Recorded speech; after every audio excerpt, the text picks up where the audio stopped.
శ్రోతలకు నా హృదయపూర్వక నమస్కారములు. ఆధ్యాత్మిక ప్రచురణలు శీర్షికల ద్వారా ఆధ్యాత్మిక చదువును చదువుకుంటున్నాం. ఆధ్యాత్మిక చదువు, ఆత్మజ్ఞాన చదువు అంటే మనకు సంబంధించినటువంటి మన స్వీయ చదువు. మన శరీరము, మన మనస్సు, మన అంతరంగంలో ప్రాణశక్తి అంటే మనలో ఉన్న ప్రాణశక్తి, మొత్తం ఈ మూడింటి పనితీరు గురించి మొత్తంగా మనం ఎలా పనిచేస్తున్నాం, ఎలా ఉంటున్నాం అని మన గురించి మనం తెలుసుకునే సంపూర్ణ విద్య ఆధ్యాత్మిక చదువు. ఆధ్యాత్మిక చదువు అంటే మనను గూర్చి మనము తెలుసుకునేటువంటి సంపూర్ణమైనటువంటి విద్య. ఇది ఆధ్యాత్మిక చదువు. ఇందులో మహిమలు, మాయలు ఇటువంటివి ఏమీ ఉండవు. దీని మతాలకి, కులాలకి, జాతులకి, దేవుళ్ళకి, గురువులకి సంబంధించింది కాదు. అంటే వాళ్ళందరూ ఉండొచ్చు, కాదు అంటే మీరు ఎవరినైనా అనుసరించవచ్చు. ఇప్పుడు ఈ ఆధ్యాత్మిక చదువు ఏంటి అంటే ఏమి లేదు, మనిషి గురించిన చదువు, మన గురించిన చదువు, ఒక వ్యక్తి యొక్క వ్యక్తిగత చదువు. మీరు ఏ మతంలో అయినా ఉండొచ్చు, ఏ మార్గంలో అయినా ఉండొచ్చు, ఏ పనులు అయినా చేసుకోవచ్చు. భౌతికంలో మీరు ఏ జాతిలో ఉండొచ్చు, ఏ కులంలో ఉండొచ్చు, దానికి సంబంధం లేదు. మీరు మనిషి అయి ఉంటే చాలు. జస్ట్ కొన్ని విషయాలు చెప్పుకుంటూ ఉంటాం, మన గూర్చిన విషయాలు. ఎక్కువగా మన అంతరంగ విషయాలు మనం పట్టించుకోం. శరీరం నేనన్న భావంలో ఈ శరీరం నిలబెట్టుకోవటానికి, ఈ శరీర సంబంధిత కుటుంబం ఏదుందో నాది, నా వాళ్ళు అనేటువంటి, నా వాళ్ళు అనే కుటుంబం, నావి నాది అనేటువంటి నా సంపదలో, నా స్థిరచర ఆస్తులు ఏమున్నాయో వాటిని పోగేసుకోవటం, వాటిని రక్షించుకోవటం, ఈ ప్రయత్నం చేస్తూ ఉంటాం. నేను అన్నప్పుడు శరీరము, నావి నాది అన్నప్పుడు ఆస్తిపాస్తులు, నా వాళ్ళు అన్నప్పుడు నా కుటుంబ సభ్యులు. ఇది సహజ జీవిత ఏ మనిషికైనా మనుగడ ఇలాగే ఉంటుంది. ఇది జీవించే జీవన విధానం. అనేక విషయాలు చెప్పుకుంటూ వెళ్తున్నాం. ఇది మనకు సంబంధించిన స్వీయ చదువు కనుక కొంచెం మనం జీవించే జీవన విధానాన్ని పరిశీలించుకుంటూ శరీరము, మనసు, ప్రాణశక్తి మూడింటి కలయికను అర్థం చేసుకుంటూ సాగటమే ఆధ్యాత్మికం. భౌతికము అంటే ఏంటి అంటే శరీరం నుంచి బయటికి వెళ్ళటం మొత్తం భౌతికం. అంటే కన్ను చూస్తుంది, భౌతికం. చెవి వింటుంది, భౌతికం. ముక్కు వాసన చూస్తుంది, భౌతికం. నోటితో మాట్లాడటం, ఎదుటి మనిషి ఉంటేనే మాట్లాడటం, భౌతికం. అంటే ఒక కనెక్షన్ కావాలి అక్కడ. చర్మం స్పర్శ తెలుసుకుంటుంది, భౌతికం. స్త్రీ పురుష కలయికలు భౌతికం. అంటే మొత్తం బయటికి వెళ్ళే ప్రాసెస్. అలాగే ధన సంపాదన, ఇంకా మన శరీరానికి అవసరమైన సంపాదించుకునే ప్రయత్నాలు. ఇప్పుడు చూడండి, భౌతికము అనే పదాన్ని కాదు గుర్తుపెట్టుకోవాల్సింది. అసలు ఈ ఊరికనే పదాలు ఉపయోగించారంటే భౌతికం అంటే కనపడేది బయట అని. భౌతికం అంటే ఏం లేదు, కనపడేవన్నీ భౌతికమేనండి. శబ్ద స్పర్శ రూప రసగంధముల ద్వారా ఉన్నవి అని మనకు అనిపిస్తున్నవన్నీ భౌతికం. అది ఒక పేరు. కానీ మన జీవన సరళిని గుర్తించండి. మార్పు అంటే అది ఆధ్యాత్మికం అంటే అది. మనం ఇప్పుడు శరీరం నేననుకొని మొత్తం బయటకు వెళ్తూ జీవిస్తున్నామా? మొత్తం బయటే మన ధ్యాస ఉంటుందా? ఎలా జీవిస్తున్నాం? మొత్తం బయటే తిరుగుతున్నామా? అంటే శరీరం బయట మనకు కనపడేది ఈ శరీర అనుభవాల కోసం, చూడటం కోసం, వినటం కోసం, వాసన కోసం, తినటం కోసం, మాట్లాడటం కోసం, చర్మస్పర్శల కోసం, స్త్రీ పురుష శారీరక సుఖాల కోసం, మొత్తంగా శరీరం కోసం ఏం కావాలన్నా బయటే తిరుగుతున్నామా లేదా? బయటే ప్రయత్నిస్తున్నామా లేదా? బయట అంటే ఏంటి? మన శరీరానికి బయట మొత్తం అంతే. ఇప్పుడు మన శరీరం బయట ఉన్న కుర్చీని చూస్తున్నాం అనుకో, బయటకు వెళ్ళినట్టేగా. మన శరీరం బయట ఉన్న మనిషితో మాట్లాడుతున్నాం అనుకో, బయట ఉన్నట్టేగా. అది బయట అంటే అర్థం చేసుకోండి చక్కగా దీని ముందు. మొత్తం మన జీవితం అంతా బయటకు వెళ్ళటంతోనే గడుస్తుంది. అన్నీ బయటకు వెళ్తున్నాం, గమనించి చూడండి. అయితే అదేమన్నా తప్ప? కానే కాదు. అసలు తప్పని ఎవరన్నారు? బయటకు వెళ్ళొద్దని ఎవరన్నారు? శరీర నిర్మాణమే అలా ఉంది. అన్నీ బయటకే వెళ్ళేటట్టు ఉంది. మొత్తం బయట నుంచి తెచ్చుకుంటేనే బతుకుతాం. అసలు మనం బతకాలంటే బయట నుంచి ఆహారం తెచ్చుకోవాలి. వృత్తి వ్యాపార ఉద్యోగాలు ఇవన్నీ కరెక్టేను. మళ్ళీ మనం బతకడానికి ఒక కుటుంబం, జీవితం, తోడు ఇవన్నీ ఉండాల్సిందేను. ఇవన్నీ కరెక్టేను. ఇప్పుడు సాగుతున్న జీవితంలో ఏ తప్పు లేదు. ఏంటి, మీరు తప్పుడు పనులు చేయకుండా ఉంటే, మోసాలు అన్యాయాలు చేయకుండా ఉంటే, మీరు చక్కగా మంచిగా మీ పని మీరు ఏదో చేసుకొని బతుకుతుంటే, అసలు ఇప్పుడు సాగుతున్న జీవన విధానం 100% కరెక్ట్. నువ్వు చనిపోయే వరకు ఈ శరీరం నిజం అనేది కరెక్ట్. అదేదో నిండు 100 ఏళ్ళు అంటారు, అలా అనుకుందాం. శరీరం ఉన్నంత వరకు అది కరెక్ట్, అలాగే జీవించాలి.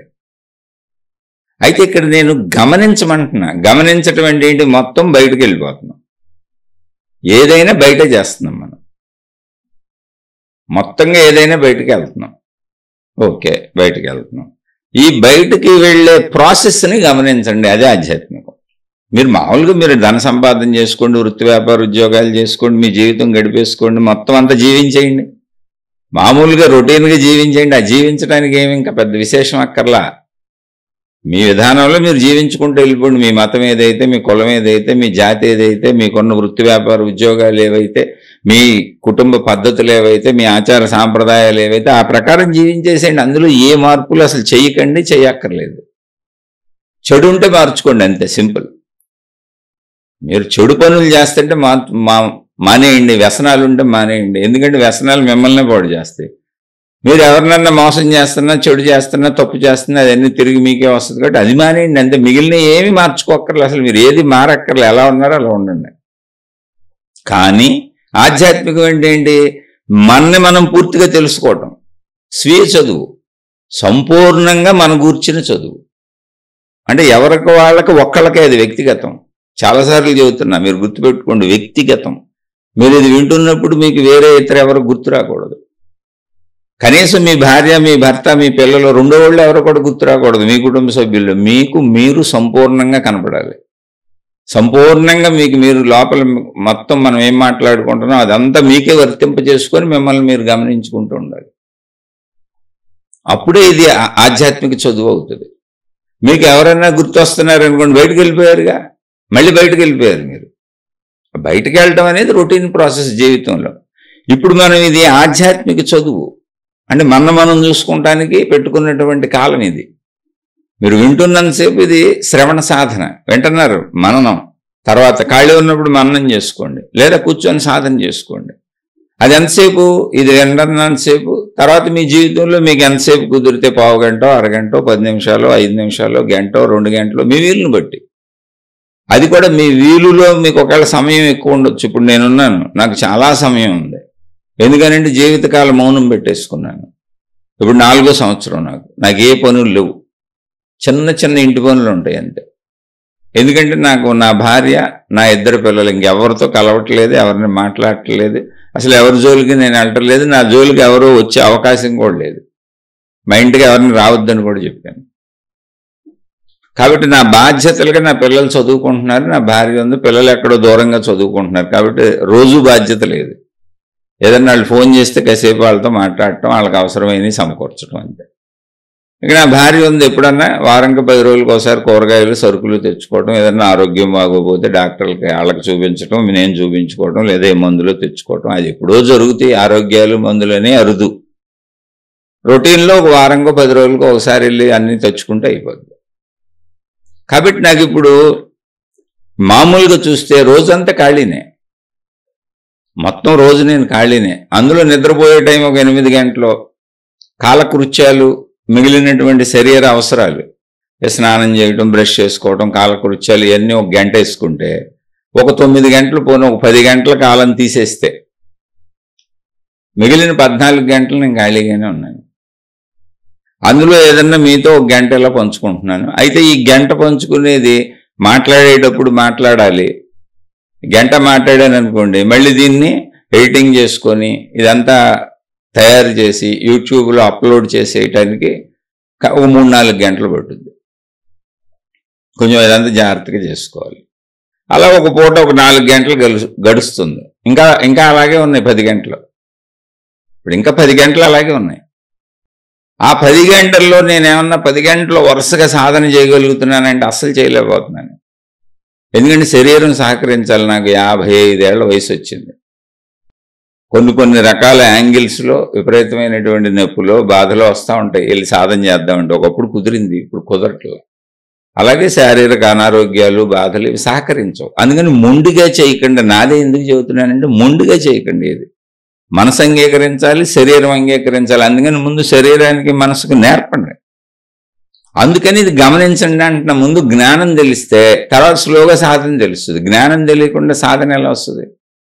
అందుకని జ్ఞానం అంటే ఏంటి ముందు తెలుసుకోవటం. జ్ఞానం అనేది ఏం పెద్ద బరువైన పదం కాదు. జ్ఞానం అంటే తెలియుట, అర్థమవుట, అంతే. తెలిసింది అంటే అర్థం ఏంటి? ఇంకా అర్థమైపోయింది, నాకు ఆ విషయం తెలిసింది, నేను ఎప్పుడైనా ఆచరించవచ్చు దాన్ని. మీ వీళ్ళు బట్టి ఆచరించుకోండి. ఆచరించటానికి సాధన. సాధన అంటే ఏం లేదు, ఆచరించటమే సాధన. ఆచరించగలిగానా, ఆచరించలేకపోయానా అనేది నాకు తెలుస్తుంది సాధన చేస్తే. ఆచరించలేకపోయినా ప్రాబ్లం లేదు, ఆచరించగలిగినా ప్రాబ్లం లేదు. ఆచరించగలిగితే అలా చేసుకుంటూ వెళ్ళండి. ఆచరించలేకపోతే ఏం పర్వాలేదు, మళ్ళీ ట్రై చేయండి. ఎందుకని మనసు, శరీరము, చుట్టూ ఉన్న పరిస్థితులు, వాతావరణం అన్నీ సహకరించాలి. అలా సహకరిస్తేనే మన భౌతిక జీవితం కూడా సాగుతుంది. అంటే అన్ని సహకారం లేకుండా మామూలు జీవితమైనా కుదరదుగా. ఇప్పుడు మనం ప్రయత్నించాం, ప్రపంచంలోకి వెళ్ళాం, ప్రపంచం వైపు నుంచి కూడా మనకు దొరికే అవకాశం ఉండాలిగా. అసలు ప్రపంచంలో వస్తువులే లేవు అనుకోండి, మనకు కావాల్సింది అక్కడ లేదనుకోండి, లేదా అక్కడ ఉన్నదాన్ని అంత ధర పెట్టి మనం కొనలేము అనుకోండి, అంత డబ్బు మన దగ్గర లేదనుకోండి, లేదా అంత శక్తి మన దగ్గర లేదనుకోండి, ప్రయత్నించే శక్తి, అప్పుడు ఏది కుదరదు. అన్నీ ఉండాలి. మానసిక శక్తి ఉండాలి, శారీరక శక్తి ఉండాలి, ఆర్థిక శక్తి ఉండాలి. ముఖ్యంగా ప్రపంచంలో 3 శక్తులు ఉండాలి. ఆర్థిక శక్తి ఉండాలి, మానసిక శక్తి ఉండాలి, శారీరక శక్తి ఉండాలి. అక్కడ బయట మనకి అవైలబుల్గా మనకు కావాల్సినవి ఉండాలి. మళ్ళీ అన్ని సమకూరాలి. అందుకని చెబుతున్నా, అంటే ప్రకృతి కూడా సమకూరిస్తేనే, అంటే మహిమలుగా కాదు, వస్తువులు ఉండాలి. అసలు ఈ ప్రకృతిలో నుంచే గ్రహించాల్సింది మనం. ఇప్పుడు మామిడి పళ్ళు సీజన్ అయిపోయింది. ఇప్పుడు మామిడి పళ్ళు కావాలనుకున్నాం అనుకో, ఉంటాయా? ఇప్పుడు ఉండవుగా. అవి ఆ సీజన్లోనే దొరుకుతాయి. అలా కొన్ని ఎప్పుడు దొరకాలో అప్పుడే దొరుకుతాయి. అది మహిమ కాదు, మాయ కాదు, ప్రకృతిలో ఉన్నటువంటి ఒక విధానం అది. ఈ పళ్ళు ఇప్పుడు కాస్తే అవి ఇప్పుడు ఉంటాయి, ఇప్పుడు ఉంటాయి అనేది ఒక విధానం ఉంది. వర్షాలు కావాలనుకున్నాం ఎప్పుడు పెడితే అప్పుడు రావు, వర్షాకాలంలో వస్తాయి. ఎండలు కావాలనుకున్నాం ఎప్పుడు పెడితే అప్పుడు రావు, ఎండాకాలంలో వస్తాయి. చలి కావాలనుకున్నాం అనుకో, దానికి ఒక కాలం ఉంది. అని ఇవన్నీ మహిమలు కాదు, జరగవలసినప్పుడు జరుగుతాయిలే అని ఎవరైనా అన్నారనుకోండి, మహిమలు మాయల కింద లెక్కేసుకోబాకండి. అక్కడ అన్నీ ఉండవలసిన విధానంలో ఆ సీక్వెన్స్ కుదిరినప్పుడు ప్రపంచం నుంచి దొరుకుతాయి. ప్రతిదాన్ని మహిమలుగా చేసుకొని బుర్రపాటు చేసుకోబాకండి. అంటే మన ప్రయత్న శక్తి ఉండాలి, మన మానసిక శక్తి ఉండాలి, శారీరక శక్తి ఉండాలి, ఆర్థిక శక్తి ఉండాలి. ప్రపంచంలో అది అందుబాటులో ఉండాలి. మనకంటే మళ్ళీ ప్రయత్నించే వాళ్ళు ఎక్కువ మంది ఉండి పోటీ పడే విషయం అనుకోది. ఇప్పుడే చదువులో అనుకోండి, ఉద్యోగాలు అనుకోండి, అందులో మనకంటే ఎక్కువ ప్రయత్న శక్తి ఉన్న వాళ్ళకే అవి లభిస్తూ ఉంటాయి, లేదా వాళ్ళకంటే ఎక్కువ ఉంటే మనకు లభిస్తూ ఉంటుంది. కాబట్టి ఆ ఫెయిల్యూర్స్ ఉండొచ్చు. నీ దగ్గర ఈ శక్తులు ఉన్న, మళ్ళీ ఈ శక్తులు మనకంటే ఎక్కువ ఉన్నోళ్ళు ఉంటారు, తక్కువ ఉన్నోళ్ళు ఉంటారు. కాబట్టి ప్రపంచం నుంచి మనం పొందేవన్నీ కూడా మనకు లభిస్తాయి అనుకోవడానికి లేదు, అన్నీ సమకూరాలి. అలాగే ఆధ్యాత్మికత కూడా అంతే, అన్నీ సమకూరాలి. ఈ సమకూరాల్సింది మహిమ కాదు, మాయ కాదు, నీ శరీరం, నీ మనసు. భౌతిక ప్రయత్నాలలో ఎలా అయితే నువ్వు ప్రయత్నిస్తున్నప్పుడు అక్కడ దొరకవచ్చు, దొరకపోవచ్చు ఉంటుందో, అలాగే నీ మనసు నిలవచ్చు, నీ శరీరం సహకరించవచ్చు, సహకరించకపోవచ్చు. మళ్ళీ బయట వాతావరణ పరిస్థితులు నీ మీద పనిచేస్తూ ఉంటాయి. నీకు ఫ్యాన్ అలవాటు, కరెంట్ అలవాటు, ఏసీ అలవాటు, ఆ కూర్చున్నప్పుడు దోమలు కుడుతున్నాయో, ఈగలు వాళ్తున్నాయో, నీకు ఆ నిశ్చలత రాలేదో, కాళ్ళు నొప్పులు పుడుతున్నాయో, నడువు నొప్పి పుడుతుందో, ఇలా అనేక విషయాలు ఉంటాయి. అక్కడ అనేక విషయాలు ఉంటాయి. కుటుంబ జీవితంలో ఉన్నాం, డిస్టర్బెన్సెస్ ఉన్నాయో, మోతలు అవుతున్నాయో, వీటిని అన్నింటినీ అర్థం చేసుకోండి అంతే అంటున్నా.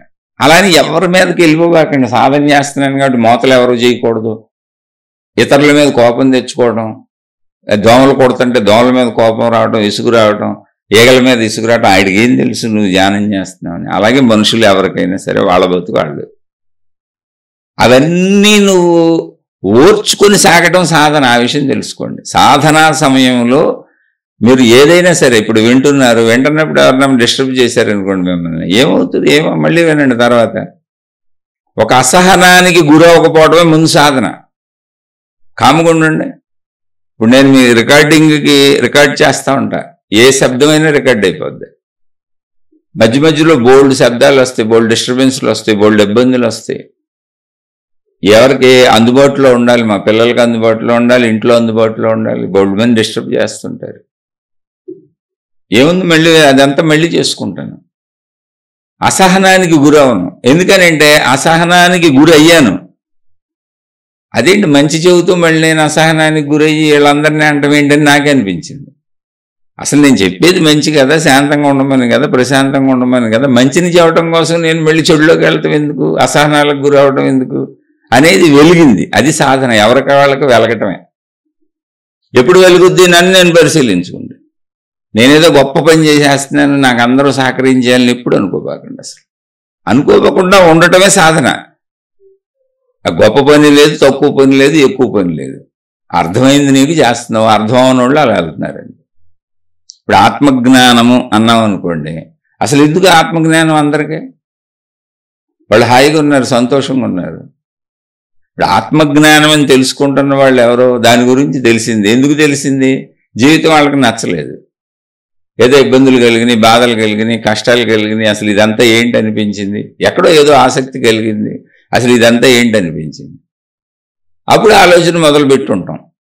ఏదో ఒకటి సంథింగ్ అందులోకి రావటానికి ఏదో కారణాలు ఉండుంటాయి. నేను చెప్పిన ఈ కారణం కాకపోతే ఏదో కారణాలు ఉండుంటాయి. ఇప్పుడు మామూలుగా సంతోషంగా ఉన్నారు, అసలు వాళ్ళకి ఏ సమస్య లేదు. ఉదయం లేచిన కాడి నుంచి రాత్రి వరకు హాయిగా గడిచిపోతుంది.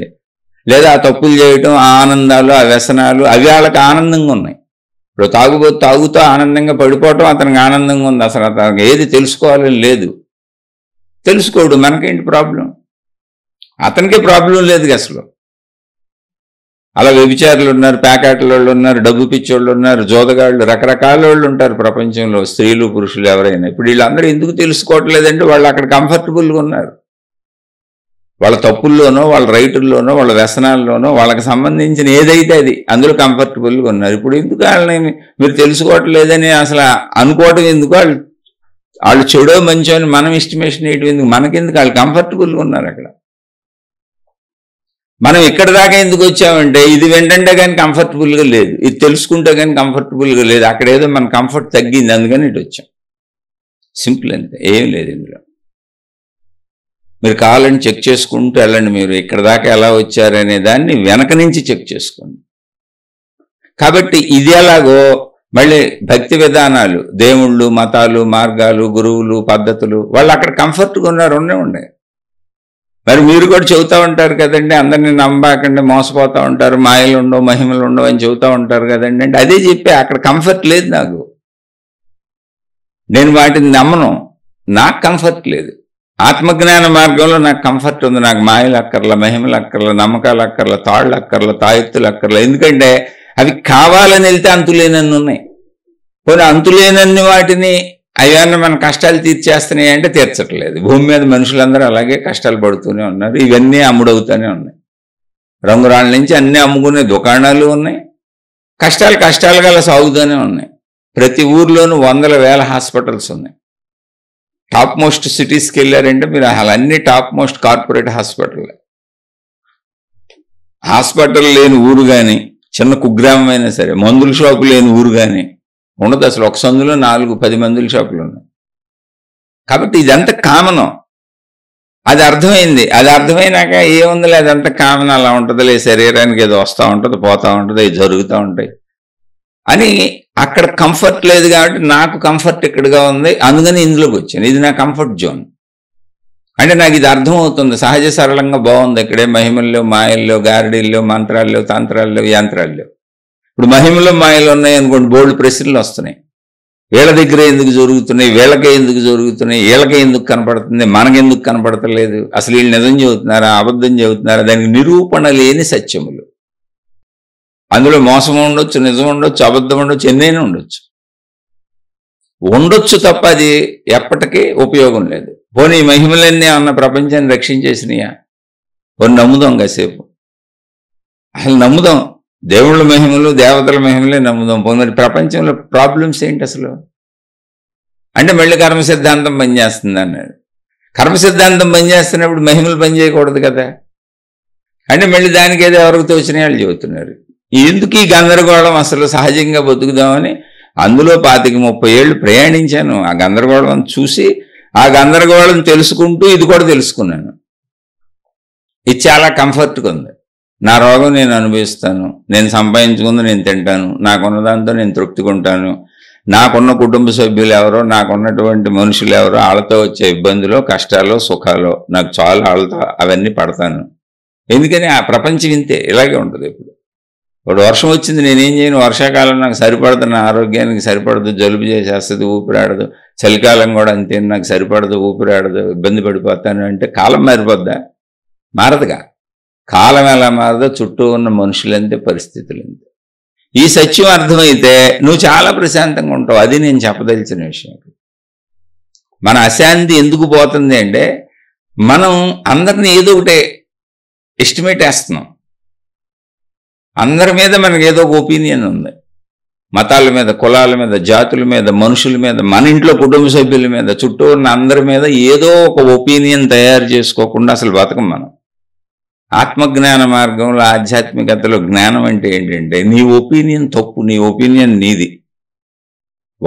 ఇప్పుడు దొంగలు ఉన్నారు, వాళ్ళు దొంగతనాల్లో కంఫర్ట్గా ఉన్నారు, లేకపోతే వాళ్ళు దొంగతనాలు ఎందుకు చేస్తారు?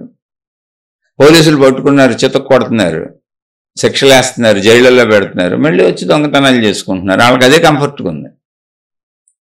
దాన్ని ఇప్పుడు మనం ఎలా మారుస్తాం? దొంగతనం తప్పే చేయొద్దు, అది మనకు వర్తిస్తుంది.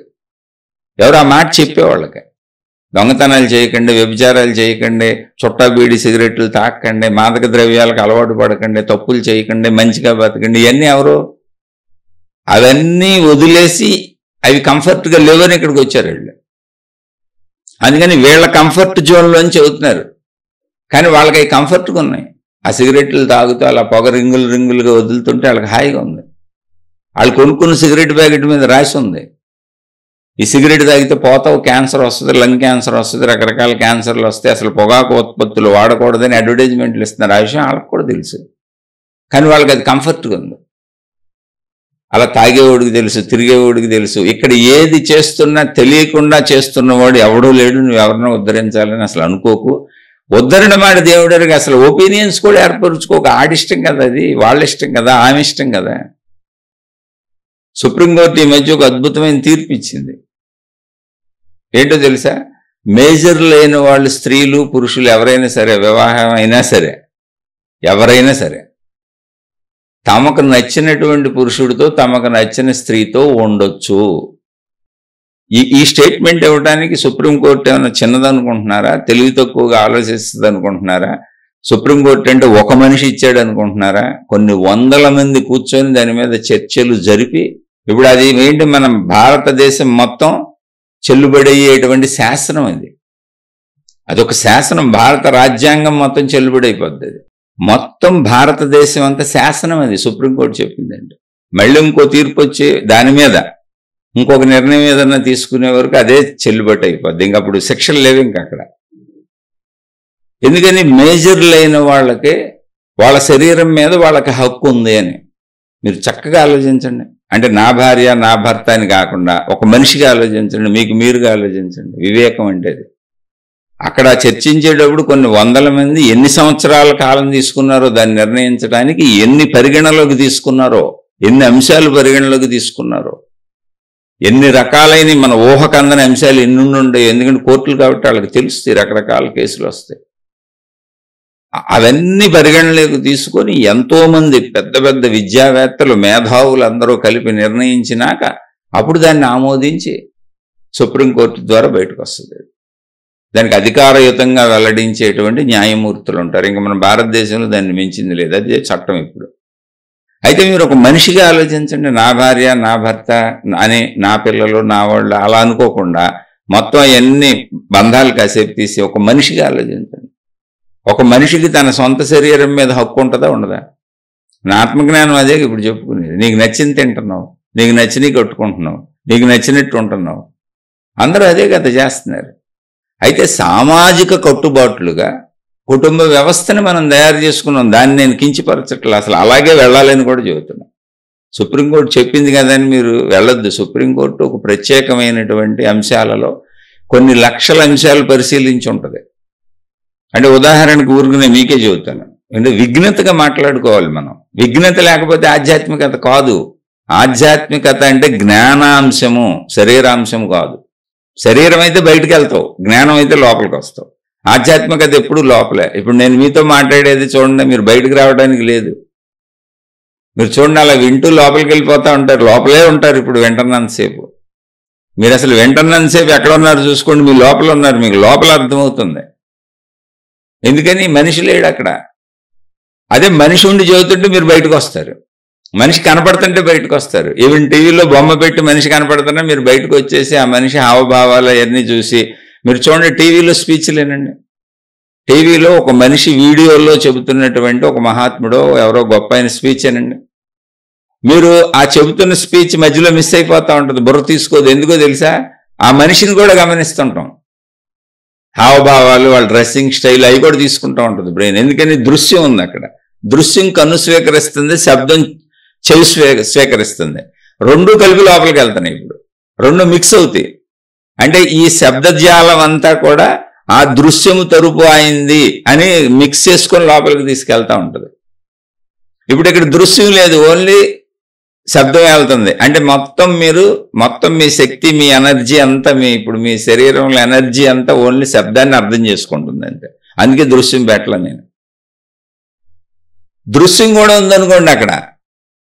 ఇప్పుడు ఆ దృశ్యం కూడా ఉండి మనిషి కనపడుతూ హావభావాలతో చెబుతున్నాడు అనుకోండి, ఆ దృశ్యము ఈ శబ్దము అది కలుపుకొని ఈ శబ్దం అంతా ఈ దృశ్యముకు సంబంధించింది, ఈ దృశ్యం మనిషికి సంబంధించింది అని రెండింటిని మింగిల్ చేసుకొని లోపలికి తీసుకెళ్తుంది. అంటే హాఫ్ ప్రాసెస్ వేస్ట్ అయిపోద్ది. సగం ప్రాసెస్ కంటి నుంచి వచ్చే గ్రహింపుని తీసుకుంటా ఉంటుంది. ఆయన వేసుకున్న బట్టలు, ఆయన వేసుకున్న డ్రెస్సులు, ఆయన ఉంగరాలు, ఆయన పెట్టుకుని ఆయన చెప్పే తీరు, ఇదంతా కలిసిపోవచ్చు చూడండి, మీ లోపల ఉంటుంది. హాఫ్ ప్రాసెస్ అంటే హాఫ్ శక్తి ఏమైపోయింది, అర్థం చేసుకుంటాన్ని వదిలేసి దృశ్యాన్ని తీసుకుంది. ఇప్పుడు దృశ్యం లేదనుకోండి, మొత్తం శక్తి అంతా అర్థం చేసుకుంటుంది అంతే, జస్ట్ వెంటనే అర్థం చేసుకుంటుంది. ఒకవేళ కాదు మీరు దృశ్యంతో చూస్తున్నారనుకోండి, ఏముంది అక్కడ నేను పెట్టిన టైటిల్ ఉంది, ఎంతసేపు చూస్తారు దాన్ని? ఫస్ట్ చూస్తారని తర్వాత చూడక్కర్లేదు. ఇప్పుడు ఈయన టైటిల్కి ఏం పేరు పెట్టాడు, వెనక బొమ్మ ఏముంది, అది చివరి వరకు అదే ఉంటుంది. అంటే మీకు సంపూర్ణంగా మీ శ్రద్ధ వెంట మీదే ఉంది, అది గ్రహిస్తుంది, మీరు లోపలికి వెళ్తున్నారు. అది నేను చెప్పే విషయం. ఆధ్యాత్మికత అంటే అవగాహన. ఇప్పుడు సుప్రీంకోర్టు ఆ రూల్ ఎందుకు పెట్టింది, ఆ రూల్ని పాటించండి, మీ ఇష్టం వచ్చినట్టు ఉండండి నేను చెప్పటం. అసలు కుటుంబ జీవితం ఎప్పుడూ అద్భుతమైనది. దానికోసం మన కోరికల్ని అడ్జస్ట్ చేసుకోవటం, సర్దుకోవటం, అవసరమైతే వదిలేయటం ఇంకా అద్భుతమైంది, ఇంకా అద్భుతమైంది, అందులో డౌటే లేదు. కానీ మరి సుప్రీంకోర్టులు అన్నప్పుడు మొత్తం భారతదేశ జనాభాను దృష్టిలో పెట్టుకొని చేస్తారు. 140 కోట్ల మందిని దృష్టిలో పెట్టుకొని నిర్ణయం చేయాలి. ఇప్పుడు అందులో ఉదాహరణకి తీసుకోండి, ఊరికి నేను మామూలుగా చెప్పుకుందాం, ఒక స్త్రీ కానీ ఒక పురుషుడు కానీ వాళ్ళకి అసలు పెళ్లి చేసుకోవాలన్న ఆసక్తి లేదు.